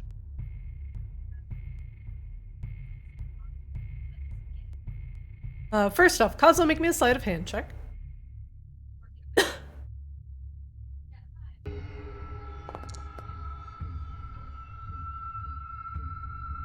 Kazuo, the fire is being perpetrated by a gas vent. It is coming from deep underneath the ground. If you want to put out this fire, you will have to quench it completely. Either by making sure the room does not have oxygen, or freezing everything in the room, or the fire source, and putting like some sort of ice over it, cutting off the flame from the gas underneath. Can we, like, cap off that heat source with, like the biggest snowball ever? C-Swab, you mentioned something very important. I can make a wall of ice. How long does that last? Up to 10 minutes, if they don't break it. Yeah, it might work.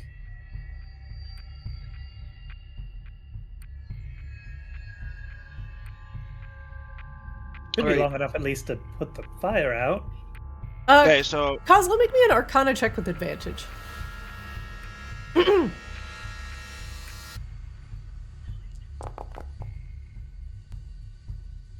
That'll probably do it. Since these walls are made of stone, Kozlo, he cuts off the gas and cuts off the fire and puts a giant block of ice in there. It essentially turns that room into a giant refrigerator. And even with the wall of ice in there, after the magic ends, the wall of ice may still need to melt. The fire's just not going to re-spark. Plus, all of the plants in there, with that giant block of ice encased inside a freezing stone chamber, you would just have to wait it out. Yeah, I think that'll do it. So let's do that, and then let's just take a rest. Close the door. Let them chill. You want to sleep with the murder plants? No. We here. sleep here, away from the murder plants, while they chill. Oh, that makes a lot more sense.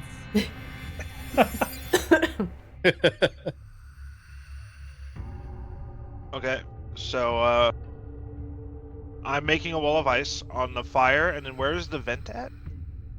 That's where the fire is. The fire. Yeah, the vent is the fire is the vent. the Okay. fire in the middle. Yeah. Alrighty. That is they target. I'm gonna create I can create a globe, panels, or frigid air. Do I want like a globe on top of it? How something that how do fridge blocks off work? the opening. It doesn't say. It just gives me an option. The first thing that Kazo figured out is you have to block the gas Yeah. from So I powering want like a the flame. globe, right? Probably like a globe right on top of it. That'd probably work. Globe? A globe, yeah. Aren't you just putting a wall in there? I mean, I can do all. You just You put, like, a can wall choose on the top of shape. it. You can choose the shape. Oh, I see. I have bad news. Hmm. I do not have charges left in my Staff of Frost to make a wall of ice. That's it. Campaign over, guys. Campaign's over. Well, time to go. Alright, let's see. Don't you have like infinity charges? How do you run out of charges on your I do not have staff? infinity charges. He does not.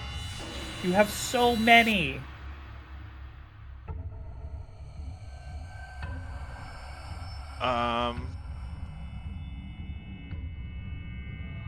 Let me see.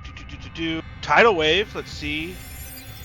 That is bludgeoning damage though, and it's doesn't say anything about frost. Well, it's water Oh, I have an though. idea. I mean, I have an idea.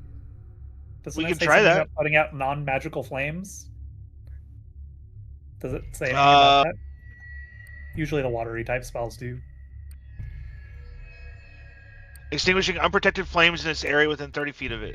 Yeah, water There you the go, that's plants. Water the an plants. idea. Please water the plants. Alrighty, I'll do that then. Do a tidal wave.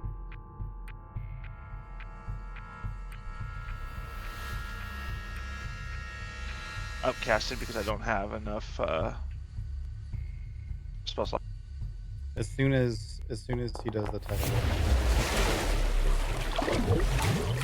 title. Sorry, Kazo, say again. As soon as he does the tidal wave, I have something I'll do immediately after. What are you gonna do? So I am going to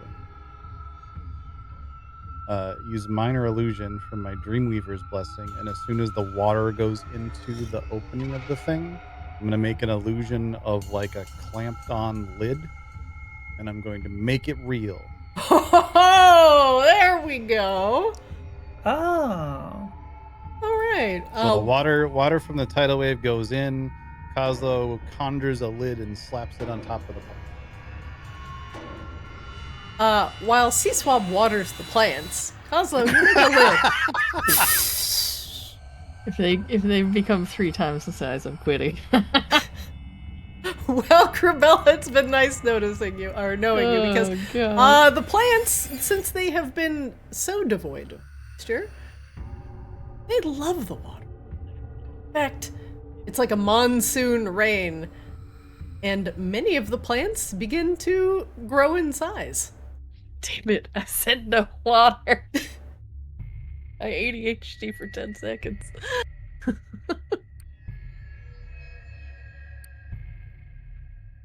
This is not how this room acts. This is not the rules for this room. Christina's just taking the piss now. she's just like, oh, this is I mean, I said no water. I said we needed ice and or to put it out. So like removing oxygen, ice. Yeah, water and then with it said the heat put out or the magical flame with water. No, I didn't. I said with ice. Rain said. Oh, Yeah. well, then there are more than one ADHD way to at the put wrong out time. water. There is more put than out one way to fire. put out water. Yeah. fire. Yes. I mean, okay, look, to be clear, the whole like, oh, dropping a bunch of ice in the room would have also watered the plants, guys. Let's be Well- honest with ourselves. Not, maybe. I refuse to be honest. It probably, because they're so in need of heat, would have killed them first. So. By process of elimination, honesty is the second worst policy. The plants exposed to glorious heat and beautiful water, have tripled in size. They now fill the room from ceiling to floor. It is almost literally impossible to see to the other side. They're so big right now, it is like looking into a jungle. Now the flagstones are like buckled up, and they're like really like digging their roots into the sand underneath. You can barely see where the fire initially was, where the plants were all crowded around. Now that you have watered the plants and made the room incredibly hot, it's starting to get a lot of condensation on the walls. You have made quite literally a perfect greenhouse.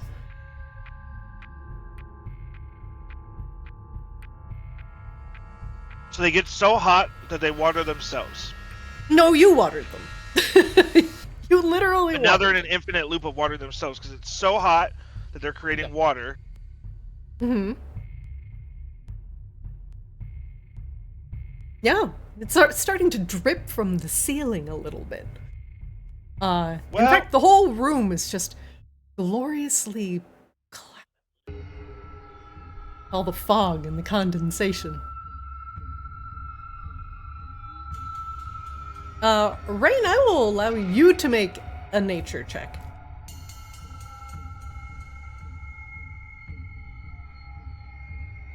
Okay. It is safe to say that these plants are in peak arousal. If they are jostled, yeah. No. Yes. No. If they are No. jostled or touched in any way, they will do 3 times the amount of initial damage that they were meant to do. They are so full of water, and they are so ready to just spread their spores everywhere that any sort of stimulation is going to set them off. So they have a 3 times damage bump right now. Most of the plants in here are suffused with poisonous water, sucked up from the poisonous rivers caused by the poison regents.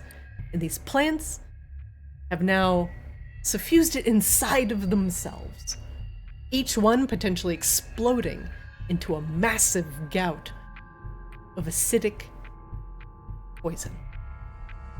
Not to mention the living ones in there, which will lash out at anything that dare comes close. This is a room of absolute death. It's like 30 separate ticking time bombs.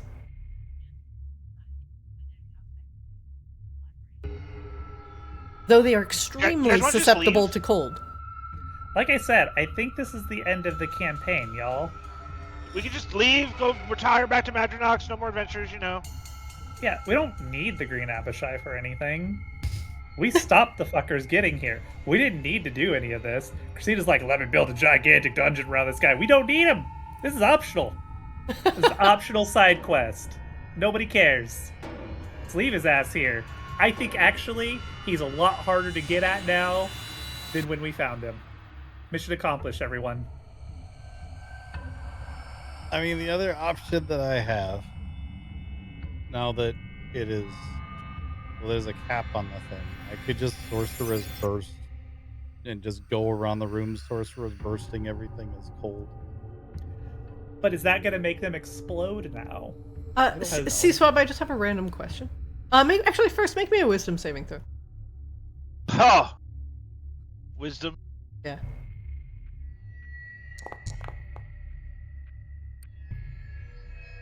How many charges of meta magic do you have left?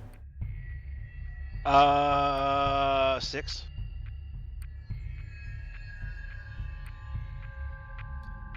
Okay, hold on, I'm just looking. I mean, there's like, I thought about stuff, but then, you know, when the first thing doubled them, and then... Yeah, Seesaw. Whoa. They didn't do it. I will not give you any more hints. Alrighty, so clearly I need to fucking just like. I mean, I can just start sending nukes from orbit, but like, I don't know how it's gonna go. So I was gonna say, if we had our other fucking spellcaster, we could do circle spells, since those are rules now, and we could make a really long-lasting ice storm in there. Like, Steeswab take point, make a summon a fucking let's see ice here. storm, and then we do the circle spell. For the sake of sanity, we will consider Wang Doodle a active character.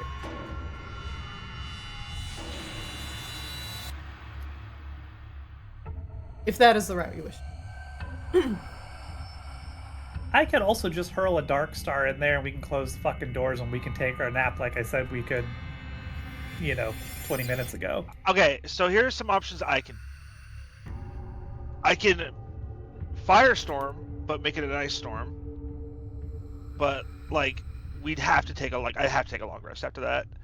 Or I could sunburst it, but I'm sure that'll just, quintuple their size. Yeah, Sunburst seems not at all the play. Yeah, no.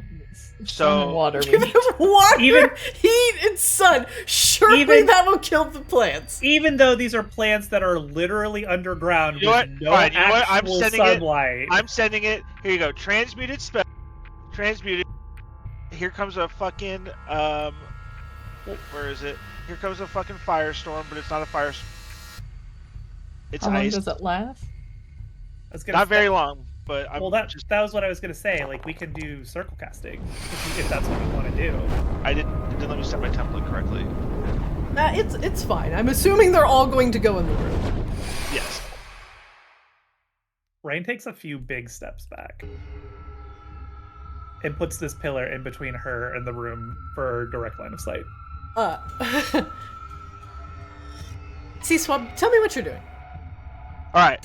So C-Swab is just literally like exasperated and over it and just like big deep breath, transmutes it and just starts chucking the placement, and he starts setting his little ice storm spots. Just anywhere he can kind of see, he's just throwing them deep as far as he can, and just as pushing him and pushing him and pushing him, and just trying to take up as much of the room as he could see, and it's just ice. It is just a storm of ice. It is a hailstorm. It is, a fucking nice freezing cold winter storm. Do you keep the door open, or do you shut the door? Shut the door. Yeah, I was thinking whatever we do it and then close the door in case of infinite poison. You chuck ice into the room. Now that it's nice and wet, you've literally got water everywhere because of the tidal wave that you've sent in. The plants were greedily slurping up the water that they've been so deprived of for God's knows how long. You have cut off their fire source. As soon as you start filling the room with ice, temperature drops dramatically. The plants begin to look less active. And even with the beginnings of the ice, they begin to shrink and shrivel very slowly. They do begin to shrink. Suddenly they're deprived of everything that they've been feeding off of this tomb. Just like a refrigerator, you shut the door, keep the cold in. And they've both been deprived because of Kozlo's minor illusion he has made real, cutting off the gas from the flame, and C-Swab's ice storm. You can hear now, as you are close to the door, both Kozlo and C-Swab crackling, almost shrieking. The plants are slowly shrinking in size. It might Well, let's take that rest. It might take a little bit longer now that you've fed and watered them, but you think this might do the trick.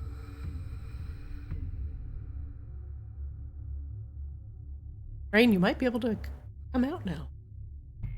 Nope. Rain's going over here in this corner, and she's gonna set up the dome.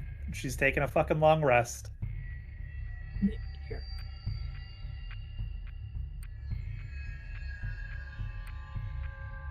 Coming, see, or console.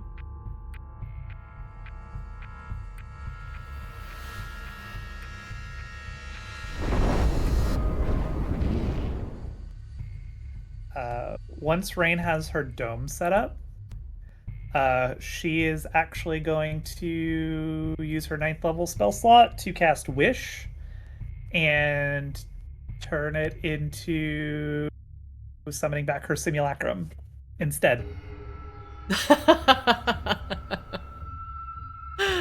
Alright, Rain. Blink Wish.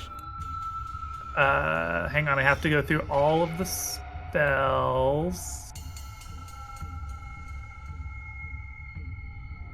Or not anymore. Oh, nope, there it is. Just took a while to load all of the spells.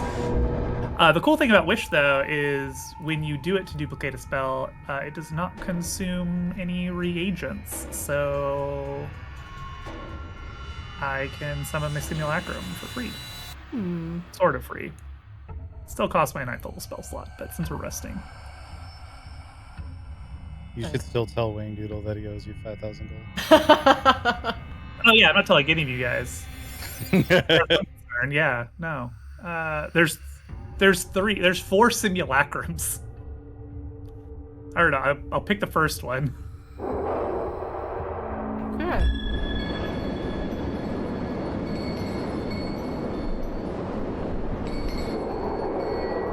That's Okay. a lot of jingly jangles. Of jiggly jangles. Okay. I can do a simulacrum of somebody else? I didn't know that.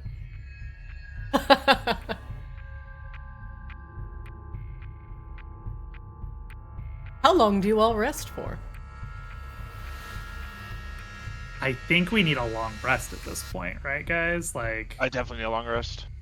yeah. I mean, we've been at this. We haven't taken a long rest since before we got to Maginox. At this point, Been a while.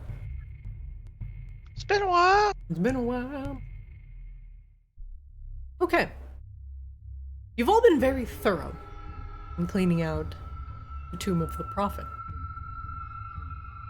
So your risk is minimum, but it's still there. You are still in a dangerous place, and not every corner has been searched.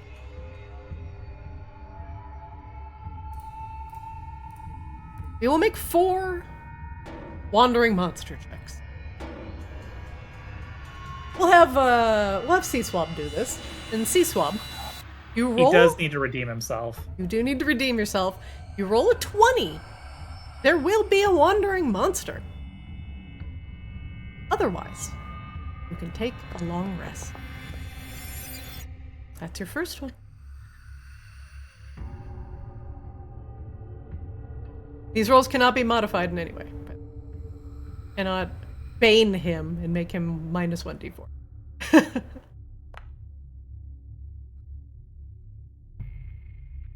So I need 3 more d20 Oh, I rolls. need to. Can I just roll them all? Oh, no. I mean, I'll do it suspense. We'll do it for the content. One at a time. Do it for the vine. My goodness, dude. You're getting You are- real close. Hey, you know that Does line? that count as a long rest though for Grabella and Rain since we're halfway? You two are halfway, so you two can long rest. Let me tell you something about C-Swab. Let me He tell you sees the something. line, and he knows that you guys don't want him to cross it. But goddamn if he won't I'm gonna dance hit along these it on his buttons tiptoes. very quickly. Grabella long rest, Rain long rest. Yeah. There it is. I'm There so it glad I is, hit the dude. button. There it Fucking is. Christ, dude. You one more. I didn't One want to do it! One She more. made me do Why it! do we let You made me do it! You C-Swab said do this? C-Swab do it! I was literally about to be like, I'm This not gonna was do it again. the I did it redemption last time. arc. No, there's I didn't no want the redeeming redemption. C-Swab. I wanted to hide away in shame and let Coslo do it. No. The worst. You're the worst at this. Give me one more Okay, you guys are gonna make d20. me do Give it me again one more if- no, I don't wanna do d20. it again. Give me one more d20. If I roll a 1, does it cancel out? No. If you roll another 20. We'll get Woo! Right, party. He's literally every single one he's hit. I didn't want to do it. You I have was peer to. pressured. You have to go until you fucking figure out your shit. Okay, That's and clearly, just the rule. I keep going and I've never figured it out. Well, You can lead a horse to water. But you can't make him not roll a 20 on a wandering monster. Oh, sea swamp. just incredible. Let's handle this one by one. First off, you all get a long glad we rest. made it halfway. You all get a long rest. That's so nice. However, Wait, do we all get a second long rest? not a second long rest. Just I mean, I haven't done a long rest yet. oh, you get a long rest as well. Okay.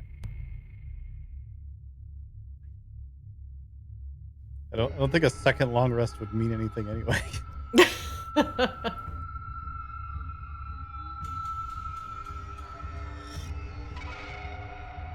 Let Coslow rest. Yeah.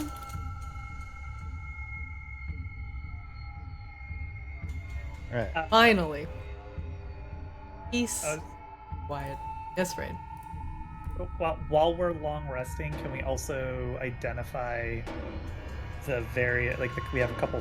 We have one scroll and these Potions in potions that in this stick. rod. What would you like to In case identify anybody wants first? to identify them or wants to use them. Let's do the rod because that seems the most likely to be potentially an attunement situation. Okay. Oh, okay, that's a lot of reading. Rain, why don't you read it to the class? Oh. While holding this rod, you can use your reaction to absorb a spell that is targeting only you and not with an area effect. The absorb spell's effect is cancelled, and the spell's energy, not the spell itself, is stored in the rod. The energy has the same level as the spell when it is cast. The rod can absorb and store up to 50 levels of energy over the course of its existence. Once the rod absorbs 50 levels of energy, it can't absorb more. If you are targeted by a spell that the rod can't store, the rod has no effect on that spell. When you become attuned to the rod, you know how many levels of energy the rod has absorbed over the course of its existence and how many levels of spell energy it currently has stored. If you are a spellcaster holding the rod, you can convert energy stored in it into spell slots to cast spells you have prepared or know. You can create spell slots only of a level equal to or lower than your own spell slots up to a maximum of 5th level. You use the stored levels in place of your slots, but otherwise cast the spell as normal. For example, you can use 3 levels stored in the rod as a 3rd level spell. A newly found rod has 1d10 levels of spell energy stored in it already. A rod that can no longer absorb spell energy and has no energy remaining becomes non-magical.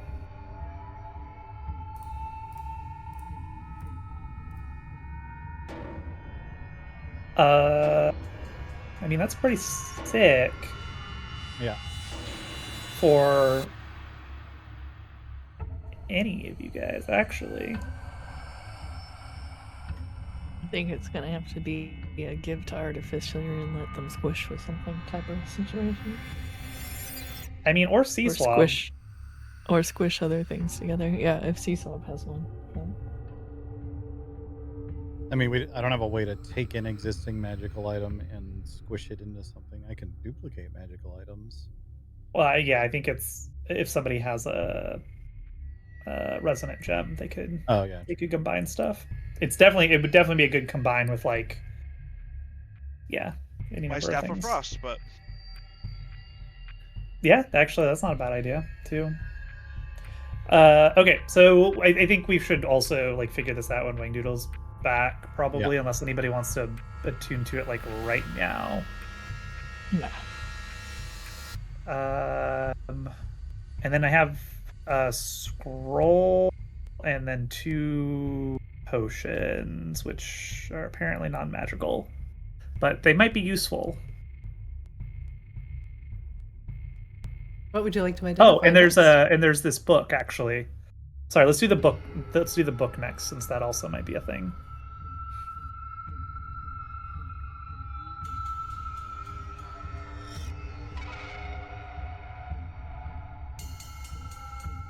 Oh, I like that. Been looking for one of these. Manual of Quickness of Action. Ever since Flix took the last one and then fucking bamf, motherfucker. Book contains coordination and balance exercises, and its words are charged with magic. You spend 48 hours over a period of 6 days or fewer studying the book's contents and practicing its guidelines. Your dexterity score increases by 2, as does your maximum for that score. The manual then loses magic, but it gains it in a century. Yep. Good. Is good book. Is good book. For all of our dex classes that we have. Excuse you. Dex is my secondary stat. Dex is important to the quick, dexterous little blade singer. Oh, that's right, your blade singer. Which is why I was so salty, because we gave it to the rogue last time, which was the right thing to do, because it's his main stat. But then he just disappeared. Fucking fairies. Now you know why Rain hates fairies. And then we have the scroll, and then these 2 potions or consumables, whatever they are. I think that's it. Yeah, I think that's it. Okay.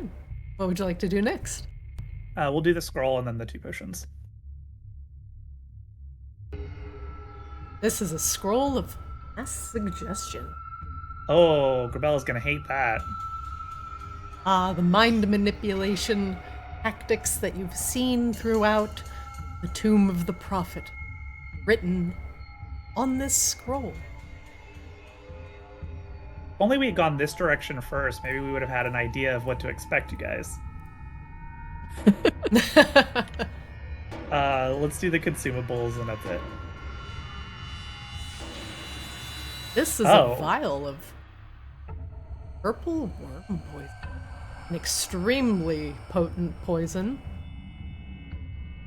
that requires a DC 21 con save and does 10d6 poison damage on a failed save, or half on a successful one. This might be good for you, Grabella. Dip your hooks into or something to use it. I don't know. I feel like I have a vial of poison that's just been chilling. Okay. Well, I mean, it's also worth a lot. We can also just hang on to it, and it just becomes a thing that we can apply to future puzzle type things. Cool. That's it. All right. What new fresh hell has Seeswa brought?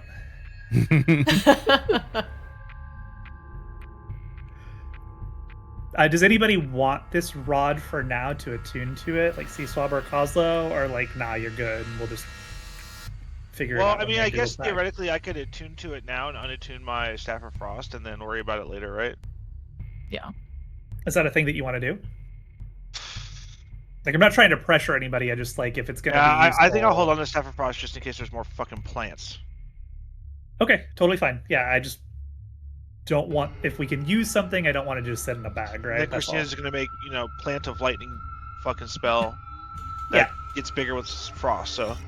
What do you, And what do you mean? don't want to think about what I would unattune right now.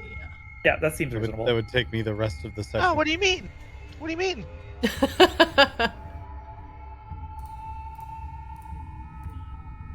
Right.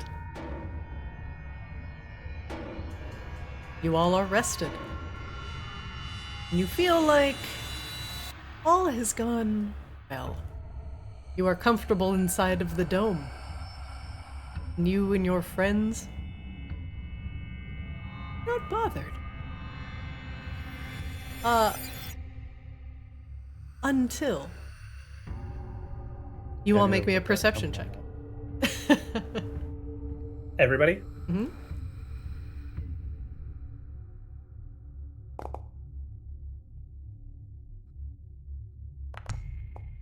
No. Alright. I apparently didn't see today. That's like the 4th perception check in a row over the last couple of weeks that Corbella has crit on. It's I'm funny owed. to me. It's funny to me how consistently Grabella nails perception checks and how shit Rain is when Rain has a +7 on them. I have a -1 for the rest. Right. It's just like this thing that like Rain has always been bad at perception checks, just like she's always been bad at insight checks, even though she has good stats, but Grabella just like nails all of them. It's amazing to me. The weird, obscure shit every time. Corbella, at the very end of your rest, to the north, you hear a thump. It sounds like something heavy has hit the flagstone. There's something out there, guys. Not a sound you would expect in a tomb.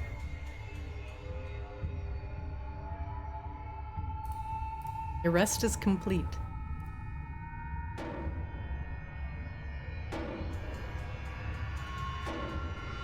What do you do? What did you hear, Grabella? Can you repeat what you said, Christina? Something about the stone? Sorry. It was a heavy thump, like something Heavy very heavy hitting the flagstone. It went boom, sudden, and it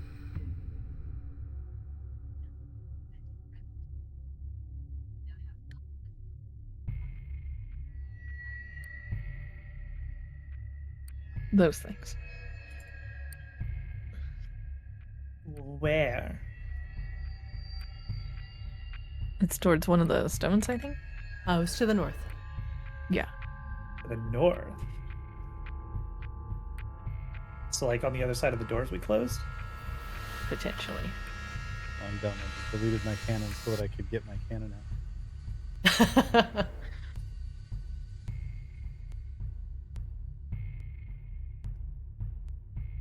I was like, oh, I shouldn't have my cannon out. I need to summon a new one, so I just instinctively deleted it. Although your cannon no longer has his temp HP. Fresh cannon.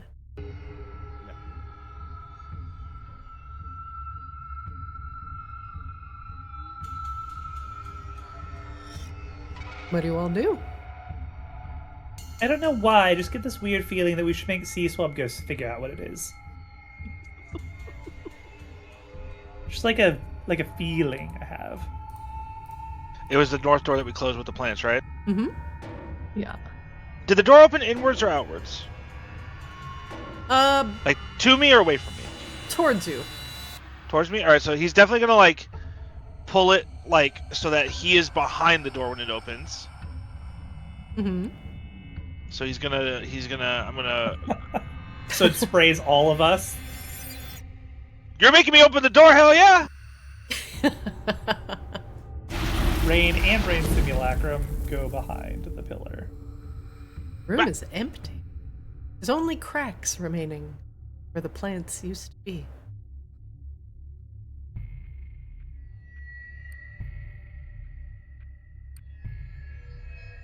The room is cold.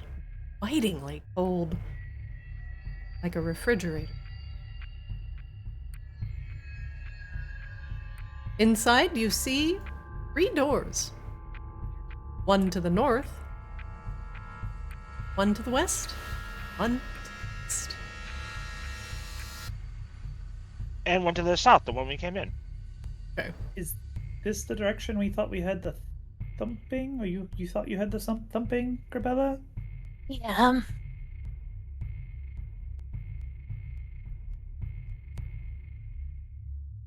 Well, which door? I'm gonna check this one for booby trap.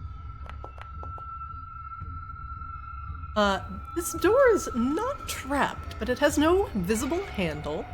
And it looks like it probably slides into the wall. Much like the other doors in here, that means it's probably opened elsewhere.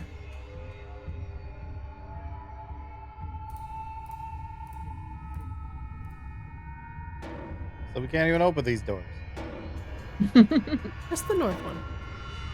The ones to the west and the east both have handles and a visible hinge. check this door for traps.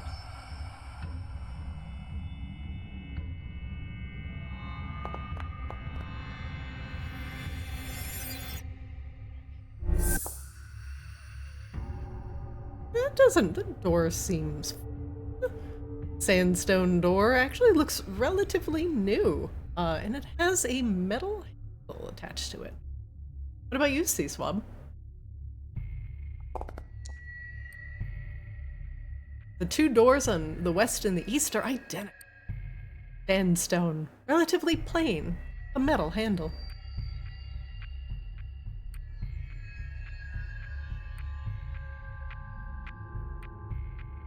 Well, where do we want to go? Well, I feel like if we had gone east first before, we would have gotten those scrolls, which kind of tell us everything that we're about to encounter. But that's exactly, if I was designing a dungeon, what I'd want us to think, so that we would go the opposite way, and then I would confuse us with the next one. So I say 50-50. Objection, metagaming? Rain has a 20 intelligence. Thank you very much. Fair. Oslo pulls out a It has coin literally and- built dungeons with Wangdoodle. Actually, I think we also should go to the right.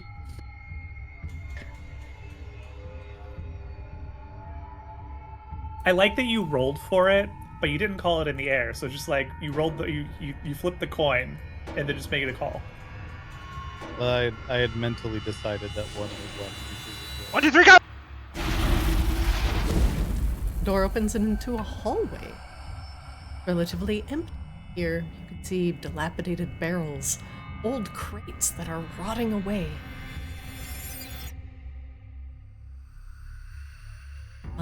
Hidden in the corner, the dust-covered chest. There's a chest over here, so we want to try opening it again? Did you check it for traps? No, I will check it for traps though. Please, I'm not smart.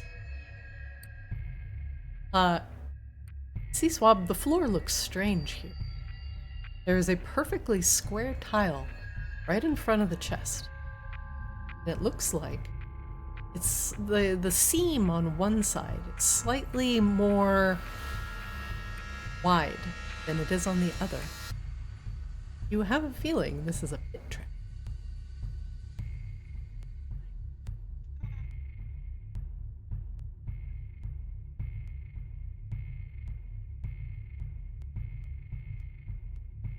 I took a bite of a cracker, I'm sorry, hold on.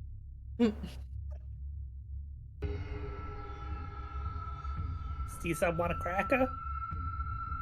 Wrong? Right? Breadcrumbs? No, I'm in that crippling anxiety of trying to chew faster and it's just only getting worse. Don't choke yourself. Jeez. Does anybody have anything we can throw on this stone here that'll probably trigger a trap? There's all this wood to the south. Okay. Rebella, you want to grab one of those barrels and throw it on this square right in front of the chest? I think I'd prefer to fly and open the chest and not hit the button. We discovered a button, correct? No, it's a pressure plate. It's a on the pressure floor. tile. Okay, so same thing, yes? Can you hover? Like, can you open the chest while you're hovering? She cannot hover. She has to land. I have an idea. Look out. Stand anywhere else, Grabella.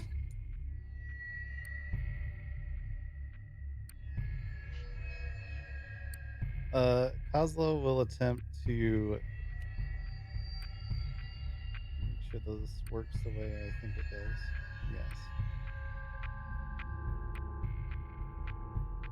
Yes. Catapult the chest from where it is into the opposing wall. That potentially going to break anything in there. Uh, I guess you said you're doing it, so you're doing it. Fuck it. Link me catapult. Actually, looking at this, I don't think I can catapult because it only works on things 1 to 5 pounds. It is heavier than that. Yeah. I missed that in my first read. Rain can hover with her wings.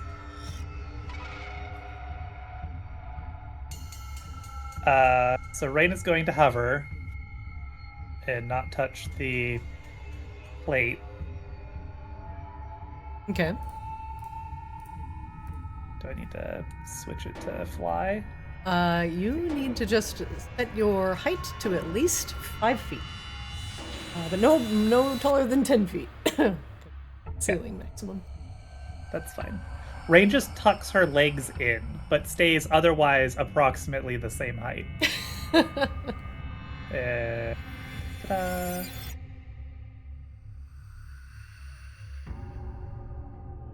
What do you do? Open the chest. Is it locked? Locked? Coslow, I need your locky thingies. Lucky Please. thingies. Of the lucky thingies. Castle will just like hand Rain is like lock picking set. Perfect. Maybe a guidance could help too. Rain, you are not proficient in thieves' tools. This roll will be made with disadvantage. That's fine. Unless Coslow wants to do it while I hold him. Holding Coslow and making him do things. It's the best. Oh, we could do that. Yeah, fuck it, let's do that. Just Rain will grab your Rain will just- Coslow and point it at the problem. Yes. Rain will just hold Coslow like Mission Impossible style, like in front of the chest. While she flutters. Rain, you are not very strong. Make Nope. me an athletics check, please. I'm falling. You will down get a the bonus because Coslow is a small creature. Violence for tonight. I get a bonus? Like No, you advantage, get or... no, just a hidden bonus because he is Oh, small. okay. It's usually about a +2. Yeah, nailed it. Christina chose violence on this day.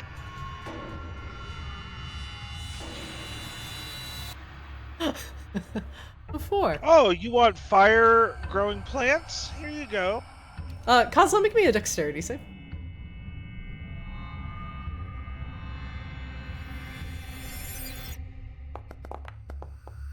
No.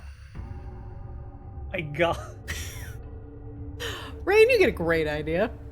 Lift Coslow. You're the only person in this room that can hover.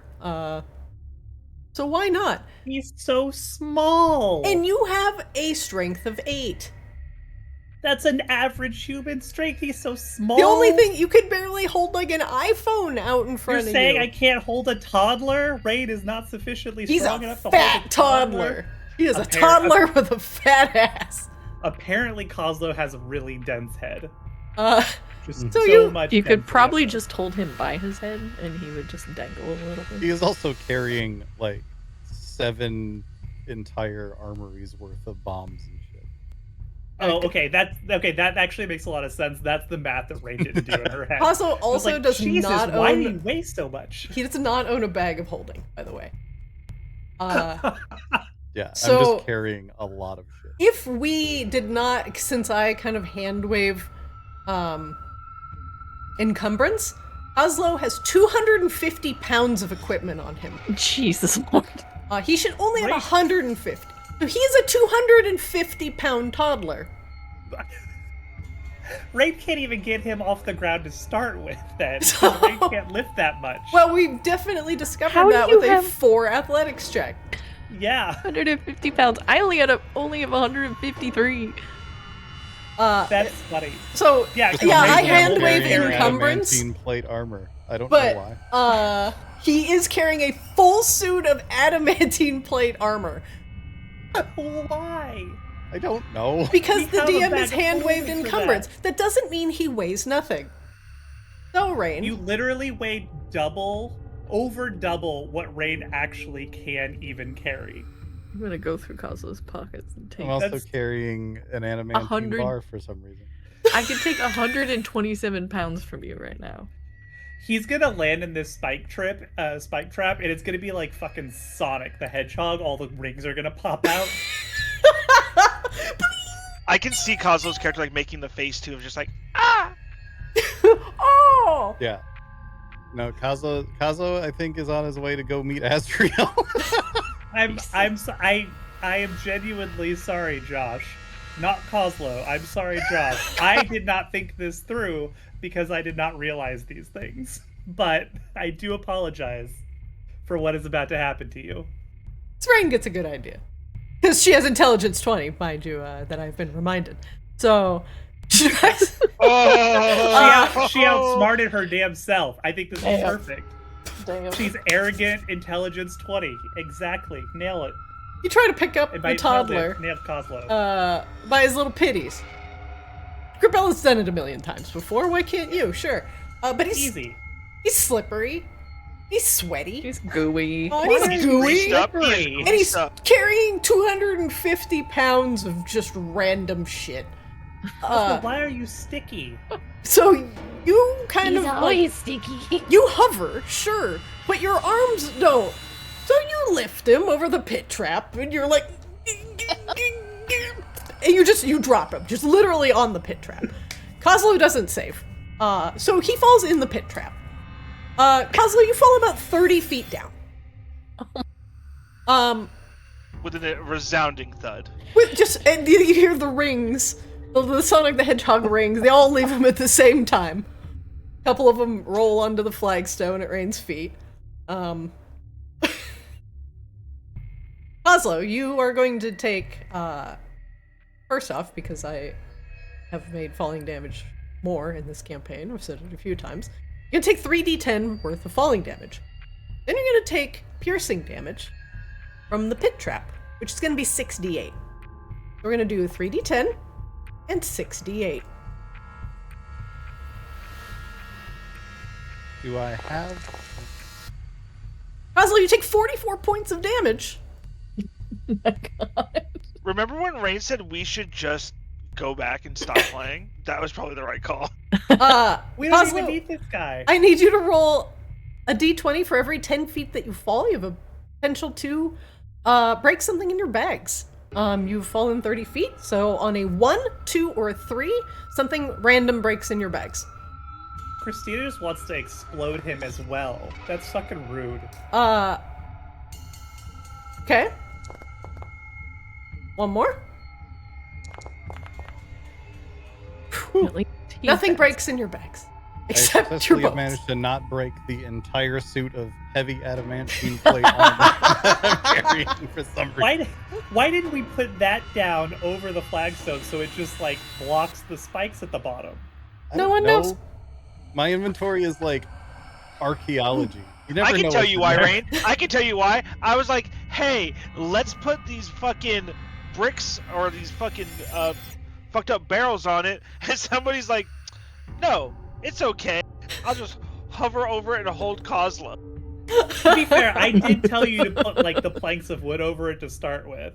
And then, yeah, that got poo-pooed. So I was like, fuck it. I didn't want to argue about it anymore. So, fair. So Kozlo, give me the sound that you make as you fall 30 feet down into a pit trap. Oh no. Hey, hold on. Hold on.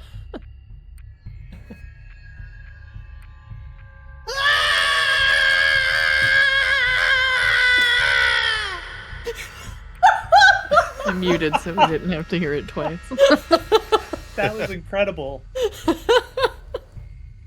How did you get the echo in your voice like that? Wow, that's amazing. I have Talent. I have a voice transformer that That's so good. I assumed I was being facetious, but still, it was So you- it was a good effect. You peer down into the trap like, wow, how did you get that really authentic voice? Oh my god, are you actually bleeding? He says at the bottom of the pit trap as he narrowly avoids getting shish kebabbed by spikes. Kozlo, the spikes that you have barely avoided have sliced your arms, some on your sides, and you have very barely avoided having some major organ pierced. You're gonna have to get out of this pit trap, but not today. Is that? Is You the live end there of now. the session. Today I live here. Because you live here now. Do you want to know what's funny? This is the second time this has happened to Kozlo, because I very vividly remember when we were in the Obsidian Halls, and I think it was like one of the meta magic things, and it fucking just yeeted Cosmo out of a window into a thorny bush. It's like, oh, you have to pick yeah. thorns out of your body for the next 20 minutes. He So got then this lucky is- because the other guy got yeeted into the lake of lava to Yeah. the north. And So if then you this recall, is- C-Swab got yeeted with a split dome. So this is the third time that this has happened because I've also fallen into a spike trip in the dungeon where the shitty kobold map came from. It was like one of the very first sessions we ever did. It's I true. do think, though, Kozlo has taken more damage from this dungeon than probably the entire rest of the game combined. Like, the entire rest of the campaign combined at this point. I do think that Rain's hubris put us into today's mess. Yeah, have you not realized at this point that Rain is extremely arrogant and full of herself? I genuinely saw the 44 hit points and I go, huh, I actually have no idea if that kills me or not because I haven't had to think about how many hit points I have for this entire campaign. It's a good thing nothing in this dungeon actually considers you, an target? adversary to fight. Mhm. A valid target. The undead dungeon. He got his one satisfying mummy firebolt that did double damage, and he's like, I'm unstoppable, and then one pit trap later. Help! I'm stoppable. I'm unstoppable! Grabella, I think I fucked up. I need you to help fish Kozlo out. Oh God. That is the I'm end sure of it's fine. the session for today, as we drop Kozlo in a pit in our greed and hubris, as we discover just how encumbered the goblin actually is. We will continue next week, and maybe, just maybe, wrap up the Tomb of the Prophet. I will leave you with that. And hopefully we get Wang Doodle back. Hopefully he feels better. But otherwise, that is it for tonight. Thank you all for joining me. And for those of you who are playing Guafa, we have Guafa on Wednesday. Right. Hooray. All right, everybody. Okay. You are free to go. Thank you for joining me for some D&D tonight. And I'll see you next week. Bye. Night, y'all. All right, everybody. Bye. All right, viewers, that is it for Arctis today. Oh. Thanks for watching. Catch up on our VODs over on Arctis DD on YouTube. If you don't want to watch them in full, then you can catch our bite-sized shorts and funny moments from our sessions over on Play Arctis on Twitter, TikTok, and Blue Sky. I'm your DM, Zarina. Hey, thanks for hanging out. Etc. Thanks for the resub. Spencer, thanks for hanging out in chat. Nukihashi, what's going on? Thank you guys for tuning in. Greatly appreciate you as they go through this dungeon crawl. We will return next Monday at 6 o'clock p.m. Pacific. And for those of you who want a little more chaotic action, we have Goblin with a Fat Ass, Part 2, on Wednesday. Tune in. That'll be at 6 o'clock p.m. Pacific as well. That'll be either a 1 or a 2 shot. Sure to tune in. Thanks for watching, everybody. Hope you enjoyed, and I'll see you next time.